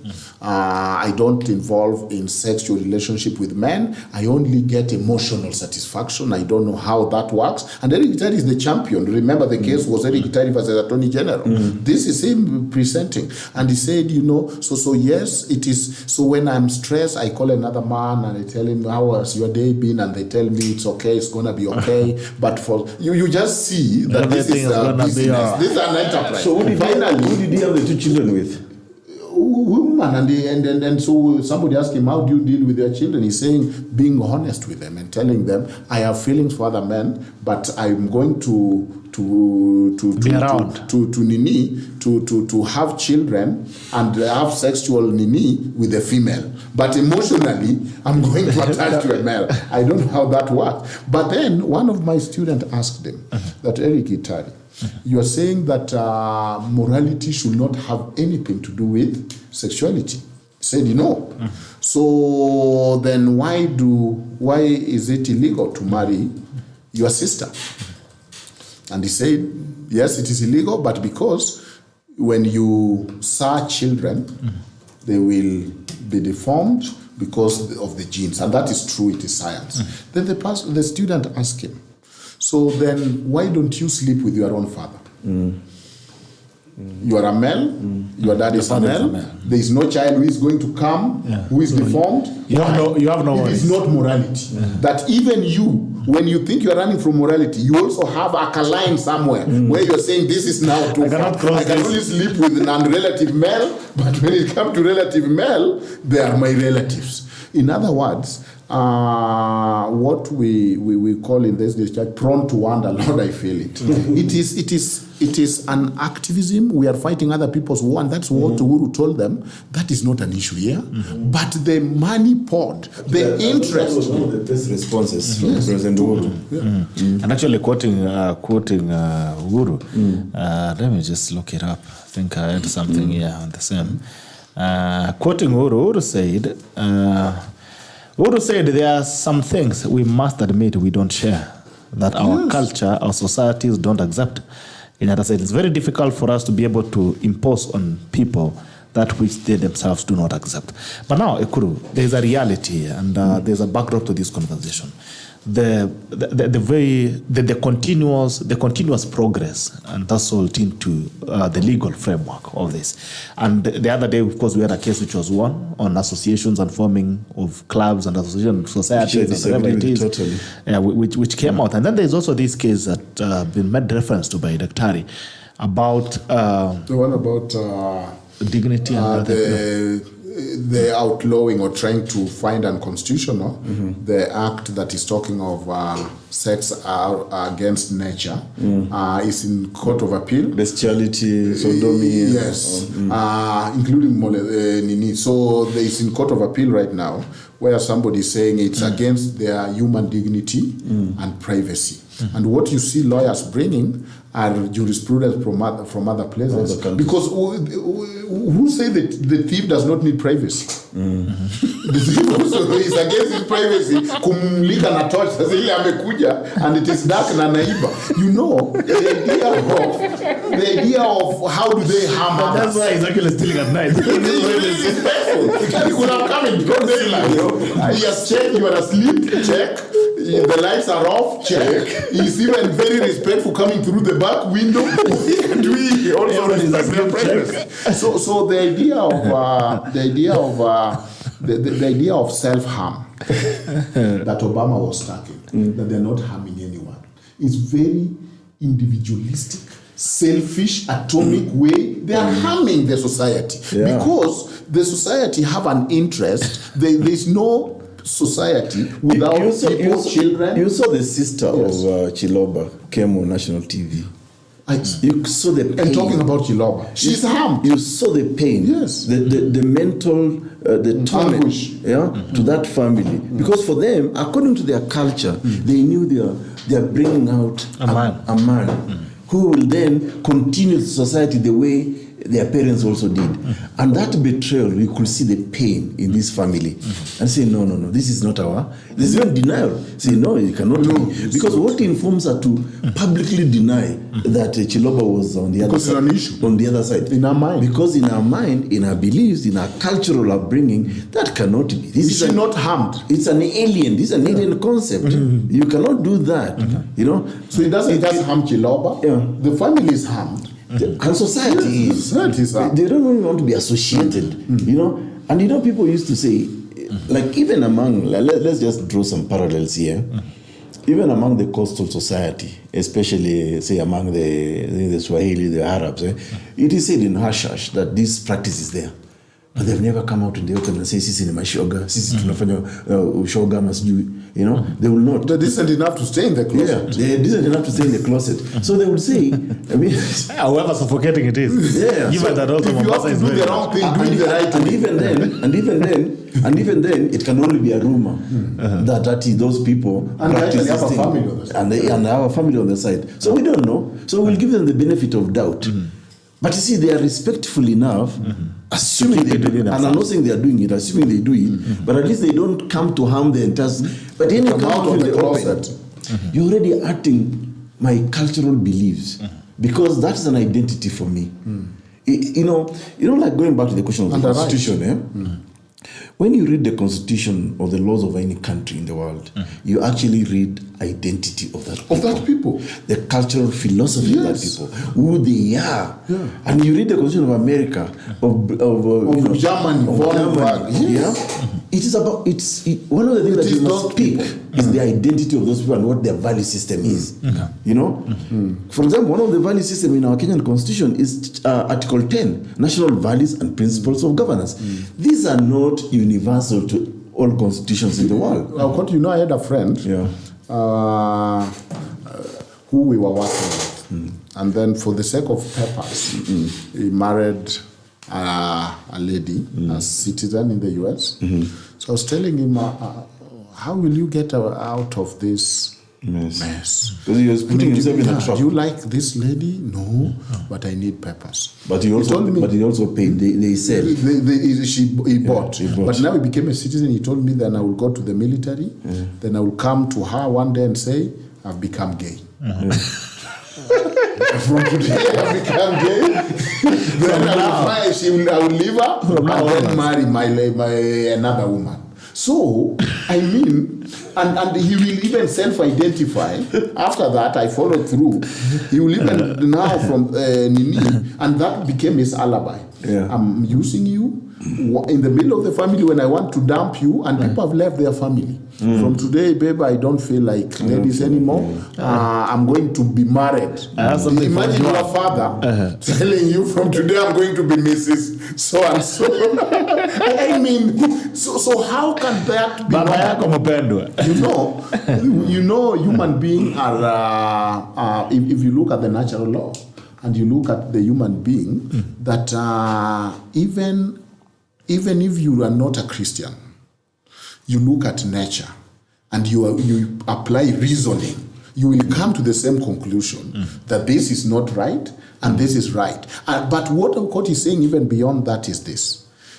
Whether it exists or not, does it exist as an aberration or as a celebrated practice? So that... that's why we are bringing the other parameters. Thieves exist in our society, but do we glorify them? Do they want an association? do they say now from today we are discriminated, we want better protection and recognition? Witchcraft. Let's even talk about witchcraft. I don't believe in witchcraft. I don't believe in witchcraft. Those night runners from Omar, they even have an association. You know, why do they run at night? Why can't they run during the day? Because they run naked. It's safer to run during the day. Because they run naked. And when they climb trees, some weird ideas. Why then today do we outlaw? And by the way, Bitok, let's now come to the issues of law also relating to LGBT. And that's why I disagree with the Supreme Court judgment with respect. And I have good friends there. You see, to assume that the right of association is absolute is wrong. It's very wrong. Very wrong. Today, Bitok, you cannot say, oh, I'm associating myself with Al-Shabaab or Al-Qaeda or a group of terrorists. You will have to prove. In fact, you don't even need to prove. The moment I declare that, no, I'm associating myself with Al-Qaeda, already you are in the radar. Yeah? Especially because of the things that Al-Qaeda has been doing, or Al-Shabaab, or any other terrorist group for that matter. Now, our penal code punishes sodomy.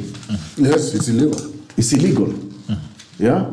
Bestiality with animals. Even today, those guys who, for some strange reason, decide that a chicken is the same as a woman. It's more functional or a goat. It has made me stop eating some parts of chicken.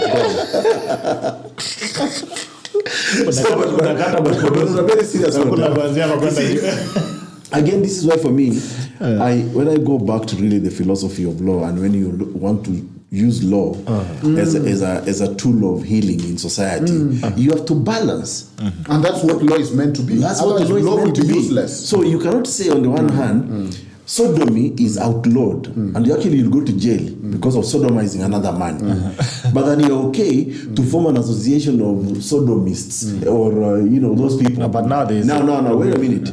If you say it's okay for you guys to form an association, what exactly do they do?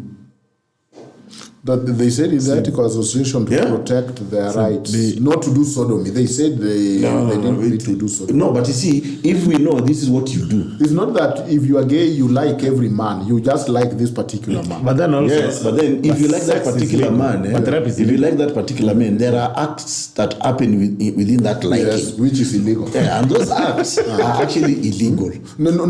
Aukot, they were able to separate, which I think is silly. The status and the act. So me having a feeling for you is not illegal. Me going out with you and having sex is what is illegal. So they were saying that a thief might have urge to steal, but you're not going to take him to court because he always have the urge. You'll take him to court because he has actually stolen. So they are saying, but it's even in our laws. I don't know whether it's been outlawed, but I think it's still part of our law. Loitering with the intent. So now today, if you say Bitok, I can just look at you and go and complain to the police and say, no, this man, the way he's looking at me, is about to rob me. Then that should be an offense. But now you also come and say, and again we go back to societal values. In normal parlance, gays and lesbians behave like what? We assume they behave like heterosexual, meaning they do things to each other that are not normal to our society. That are illegal. Like, for example, sodomy. We cannot rule it out. And they cannot also convince us that when we are in that association, we don't sodomize each other.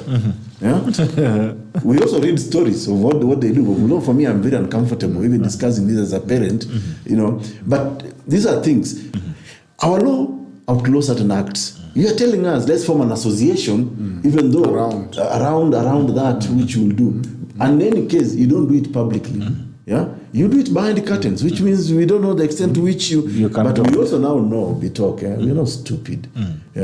We also know now there are certain lubricants that are associated with these kind of practices that are being sold, which is not what normal. So it's business, big farm. Yeah, so it's not an enterprise. It's not normal. I mean, for heterosexual, whatever, to necessarily, we know that some of those God made the mechanisms of lubrication. Exactly. Okay. So now that is the challenge the law has become with the positivism, that if the law become, it's not protecting what is important for the society, including culture is important, values is important. So the law must protect that. If the law does not protect that, then the law becomes useless for the society.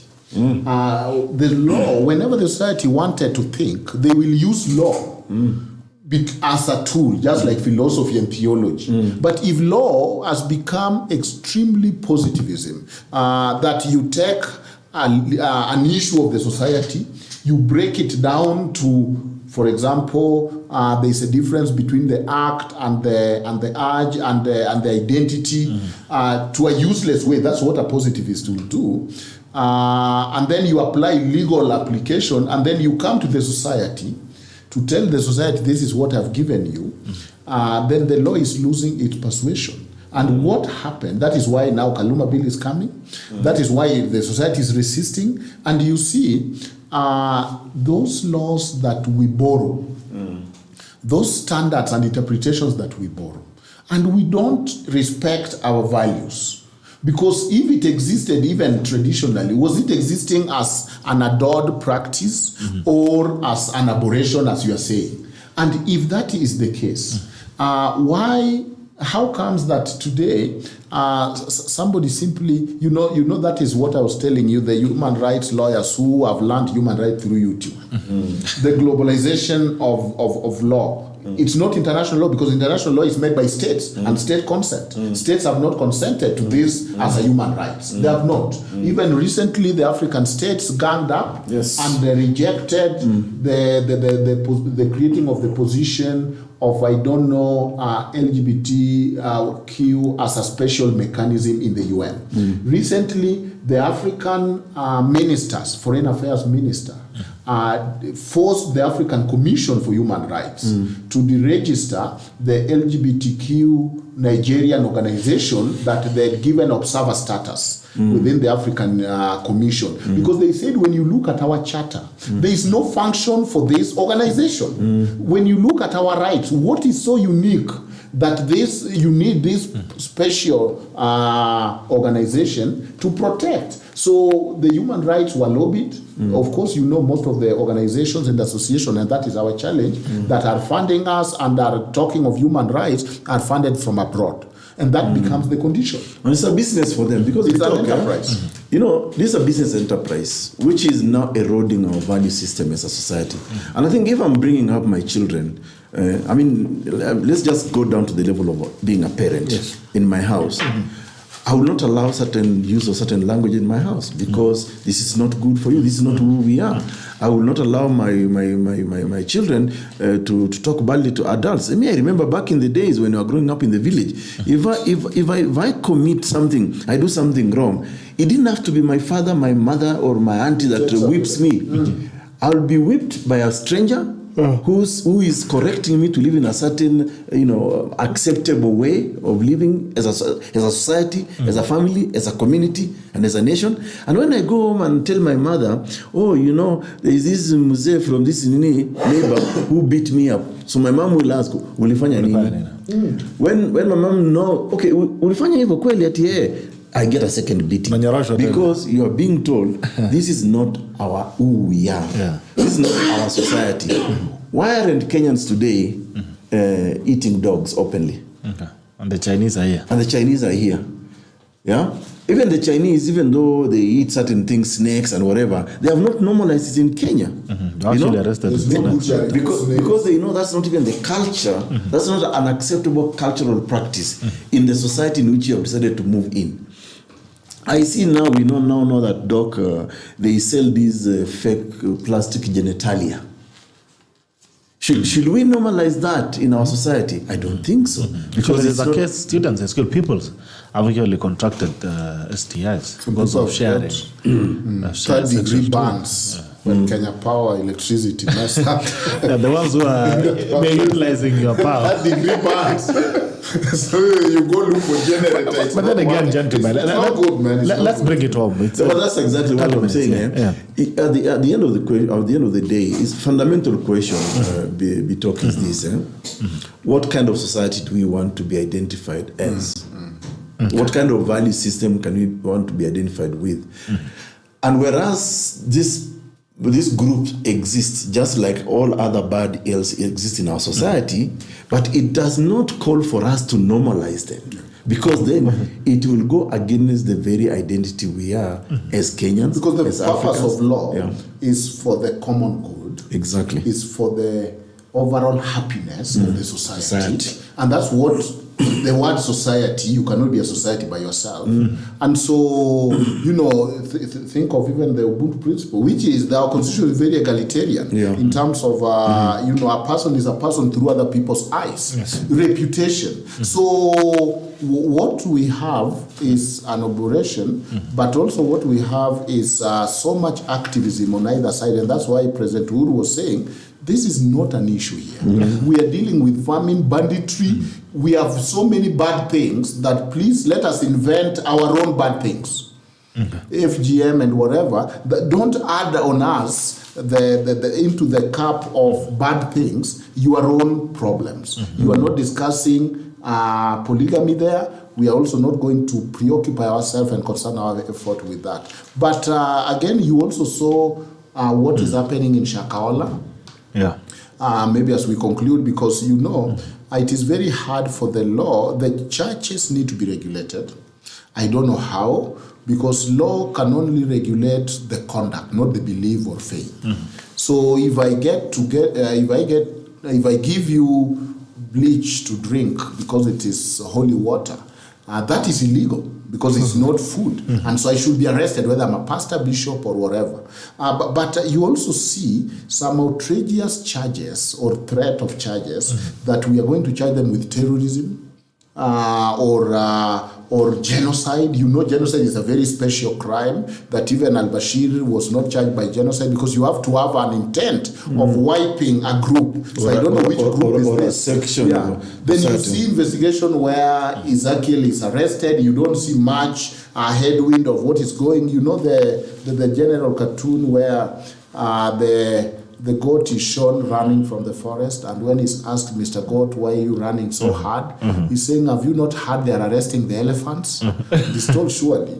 You are not elephant. He's saying in an African court, by the time they find that I'm not an elephant, I will have stayed there. So maybe he ran. And that's why we run from the police, not because we are guilty. In Europe, people run to police. Here we run from police because by the time they know the difference that you are not there, you are the victim, it's too late. I've seen people fighting downtown.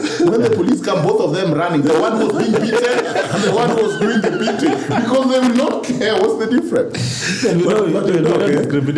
Before we finish on this issue of LGBTQ and we go to this Shakahola massacre, I thought I should share a post by Caris John. Caris John has written something very interesting, which is now makes this whole debate of neoliberalism very peculiar and completely absurd.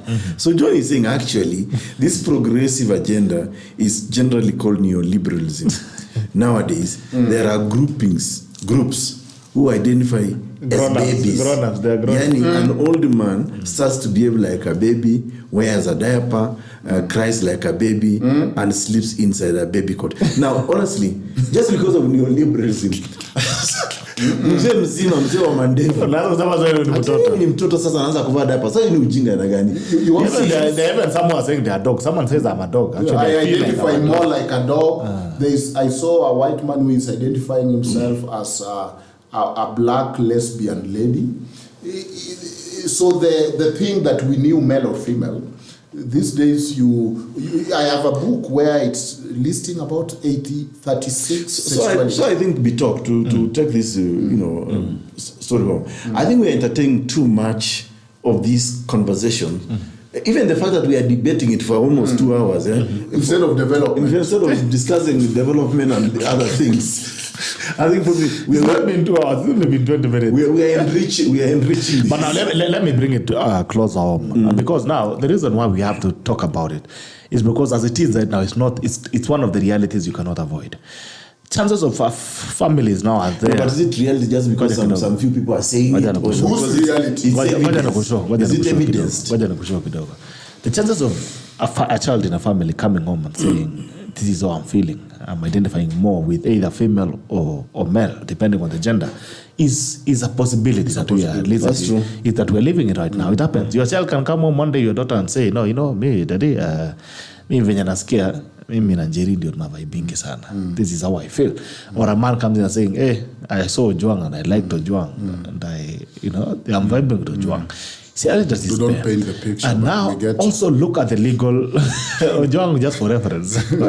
Now look at also the courts. The law is becoming very permissive. So there are two fronts there's some serious encroachment. Encroachment of our cultural fabric as it is, our engineering that that at that time there's nobody we can talk about and you could listen to. But now people even entertain that conversation. And I've been in a social place where manners hit on me. Just in this Kenya too. So what do you do? So the question is, where is the redress? How what do you do? Yeah. What do you do when your son come to you and say, I am admiring my sister? And that's the big question. And that will happen. Isn't that part of the education and the redirection? So if your child come and say, your son say, I like my sister. But you see, before that son comes to you or that daughter comes to you, Bitok, no, we have to pedal backwards. How did we allow, knowing who we are, our cultural belief, our value system, then there is lapse in the manner in which things happen. Because we are not, yes, people can talk of globalization, of ideas, of whatever, they happen. But not all aspects of globalization are good depending on the society. So it means that somewhere along the way, in their bringing up of our children, we as parents or a society failed. So much so that we allow the normalization of certain bad manners and bad behaviors, which go against our... And in fact, I think that by the time your child comes to tell you that, it's probably an indictment of you. Of your parenting. Of your parenting. and the fact that maybe these are issues you have refused to confront as a parent, and even to talk openly to your children and tell them, listen, guys, we live in a different society today than ours, but this is who we are. This is my identity. That conversation, even though I must have it, but for me, I must have that conversation with the intent that this is not the direction I want you to go. A teachable moment. Yes. You see, even McClacken, there are people who have also identified as gay, but they have changed and they have gone through counseling, like the famous singer McClacken. He will tell you, yes, I was Nini, but I was able to change. So there is something about maybe peer pressure and whatever, but also there is the age of innocence. And that is what the fight is when we say family must be protected. That the child must grow up not with a curriculum that is telling him that marriage can be between father, a man, woman, man, dog, or woman, man. The age of innocence is that we are trying to protect what is permissible because this child mind is being molded, and what the fight is about is not Aukot. Aukot will not turn to be homosexual today. It's about their children. It's about creating that environment. That's why this association is being formed. It's a special purpose vehicle so that they can recruit now and say we are protecting our members. So it is the function also of the society to protect the society from the general harm. So we switch it back to the society. All right. And finally, now the state of the nation, of course. There has been an announcement yesterday by a raft of announcements, of course, on budget statements. One of them is that they're going to introduce 35% taxes on pay. On wigs. Pay as you earn. If you're earning 500,000 and above, you're going to pay that 5%. And then, of course, there's a 5% tax on wigs, fake nails, fake beards, fake whatever it is, fake. But anyway, the main concern, because has been raised here, of course, is on the pay. And maybe it's important to clarify that if you're earning 500,000 and above, I don't know when Kenyans are earning 500,000 above. But anyway, what do you guys think about as we wind off, of course, or as we wind up about the tax regimes? We talk. Similar to the debate about LGBTQ and all that and what happens in other societies, we are also now copying what other societies are doing out there. They're taxing the purportedly rich. Yet you are not acknowledging the fact that these are people also who worked hard to earn their living fairly. But in the context of Kenya, we are, of course, copying what countries like America and other developed countries are doing, that they are now looking at, okay, who is earning what amount of money? And it's like you are punishing me for my hard work. You know, you're telling me that my sweat should be shed. But I'll bring a totally different perspective. How has the government of the day been handling taxes? For me, it's a fundamental question. Accountability. How is the government itself even accountable itself? And if we to start with this administration alone, they're blind that they inherited empty coffers, but you have also seen the expenditure, how they are expanding this money that is not there in the first place. So I think for me, it's not a welcome issue, unless the government was able to come clear and say that we can account for every penny, both from the county level, national government, and Kenyans are not stupid, Bitok. We know that this taxation is being introduced to accommodate the largesse of this particular government. You know, over and above the fact that they are unable to account. So for me, I don't think it's a timely debate, because where countries that have actually gone that route, they have always facilitated an enabling environment for people to create wealth. Service delivery is top-notch. You know, and normally it goes into some form of an appeal to the people. Listen, you are nationals of this country, we are struggling, we need to do ABCD. But in the absence of all that, I think for me it's not a timely debate to have in this country. Okay. All right. You know, there's an element that the burden of being an African, that most of people don't just pay taxes; they also help others. They help a relative. Actually, most of the right to education is achieved through culture. I have a lot of villagers that I have it's not the state usually. In such a poor state, most of the right to help is achieved through relatives, right to housing.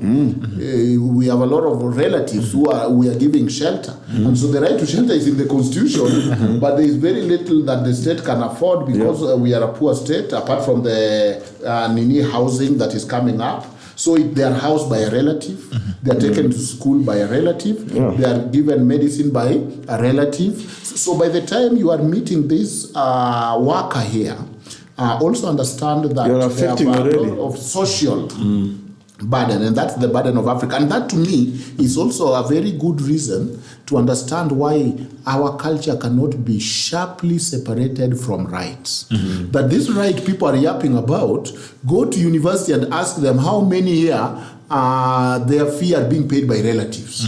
It is because of the right to the culture that I need to help my niece, my nephew, my uncle is paying my fee. That is culture, but it's giving you right to education. Go to the hospital and find how many private hospital and discharge, how many WhatsApp are we collecting money for wedding, for every silly thing, and then you come and say, I'm not harming anyone. If John marries Mark, that is between the two of us. Then every other thing you run to the society, whether you want to wed, whether you are sick, whether you go to education, whether you want to come to Nairobi. Most of us came to Nairobi because you are relative. So the culture is actually protecting the right. You know, if we talk, I'll also give you another example. I'll give you another example. You see, I shop for my mom every week, not every month, and I try to do some wholesale shopping. But sometimes my mom will tell me, oh, we've run out of food. I ask her, Mom, but how many people do you have in your house? Because our last born is 30-something, married and whatever, with the children. Okay?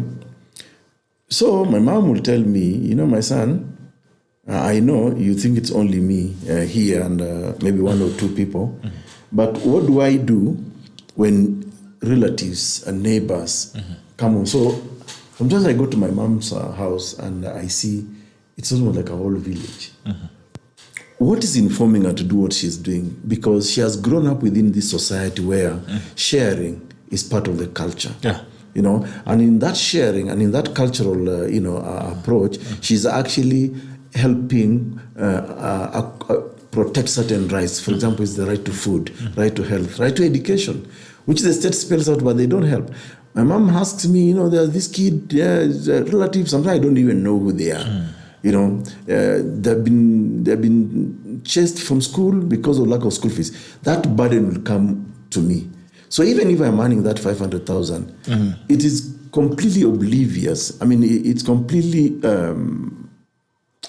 for lack of a better word, it's completely unfair or maybe stupid of anybody to say that you're going to impose over and above the normal taxation because you're earning more. Because you're earning more.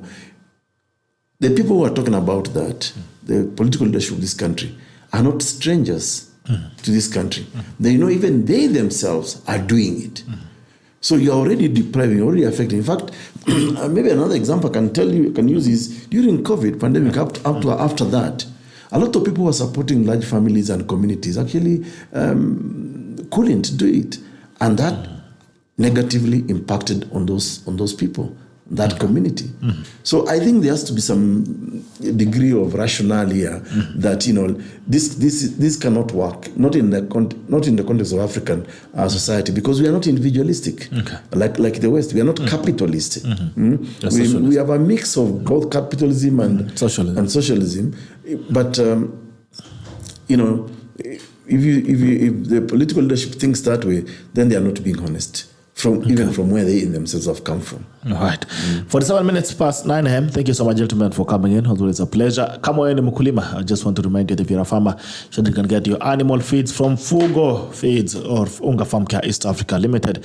We're giving you a guarantee of quality and also nutritional formulation that ensures that you're not only getting unhealthy animals, but also get the best production from your animals. Kama unafanya kazi ya nguruwe, I've always told you that kuacha nguruwe na manga barabarani, please ensure they can get your Fugo pig from Fugo Feeds. If you're doing dairy, please ensure you can get your Fugo dairy. If you're also doing calves and weaning, we have a serious formulation for you to ensure that you can get the best from your calves and avers. Kama pia wewe ni mkulima wa kuku wa mayai, ensure that you can get your Fugo layers from Fugo Feeds by Unga Farm Care East Africa Limited. If you're doing kuku wa Wanyama, Kuku Gross, please ensure you can get your feeds as well. We're giving you quite a good range of products so that you can ensure that you are not only farming, but you are farming and getting profit from your activities. So pale Fugo tunasema malezi bora unapata mapato zaidi. Malezi bora mapato zaidi. Fugo Feeds malezi bora mapato zaidi. Now, if you are going to buy, ensure you can get from only certified distributors, certified agrofeds, so that you don't end up buying a fake product. Kuna watu wamekuwa kiandika inbox wanaambia mahali banua product ukapata kama ni kafe kidogo ama hapa na pale. Please ensure that you're getting the products from certified distributors. Fugo Feeds, malezi bora mapato zaidi. Na ukinunua pia chakula ya Fugo Feeds, please nitumie picha. You never know, I could reward you. Mko naanza kupea zawadi. Sema daktari. And my tackle of the day is about President Uhuru Kenyatta. And a motion that's already been presented by Gigi Kagome, the MP for Gatundu South. That's invoking retirement benefits. Retirement benefits. I think I've heard people say that President Uhuru Kenyatta is a Kenyan and has got constitutional democratic rights like any other Kenyan, and he cannot be prohibited from being active in politics. Fair enough. But there is also the reason, the philosophy behind the Retirement Benefits Act for former presidents and the benefits that he gets. That is the trade-off. That because we want to respect you, we want you to live in dignity because you served our country for this period of time. That's why we are giving you a monthly allowance, cars, security, and all that. Then you should also not murder in. Former presidents, in my view, ought to be able to just give guidance, advice. Like you see, for example, in the United States, whether it's a Democrat in the office or a Republican, they will call all former presidents. They have a round table. They sit on round table. They discuss, pick ideas. That's how it should be. Otherwise, the moment you start going to the streets, especially even on some very unclear agenda, then you're actually indignifying yourself. You are desecrating that office that you are holding of former president, and you're also now telling us to reconsider whether we should actually reward you for using the Retirement Benefits Act.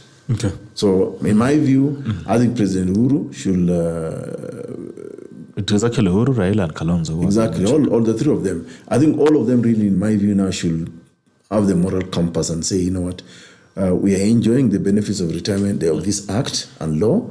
we shall not, meddle into the political affair, especially when the attack is on a legitimately elected government. Then they are not being honest. Then let them not receive a single penny from the retirement benefits, and they go back to the streets. But if they go back to the streets against a government that is again paying them money, that's so wrong. All right. I think it's going to Bunge, and maybe next week we'll have an opportunity as well to break it down further. Just have a specific show to break down just the pieces and pieces. Because I think there was also an amendment during Kenyatta's time where he was actually targeting court guys at that point. No, in fact, Uhuru Kenyatta now is not being honest, because you remember the 2013 campaign, just before he became president, he told Raila and Kalonzo very clearly, you want to benefit, you must retire like Kibaki. If you don't retire like Kibaki, you will not get any benefits. And up until the handshake, that's when the retirement package was restored. So it's unfair. All right. Look into that. Thank you so much for coming in, and thank you to every tackler of genders this morning. 9 minutes to 10 a.m. This has been Sheria Wiki edition of the 5th of May 2023, and it ends right now. I'm Gerald Bitok, and I've been with Dr. Ekuru Aukot and Dr. Duncan Ojwang. Until Monday on the Common Sense edition, enjoy your weekend, and bye-bye.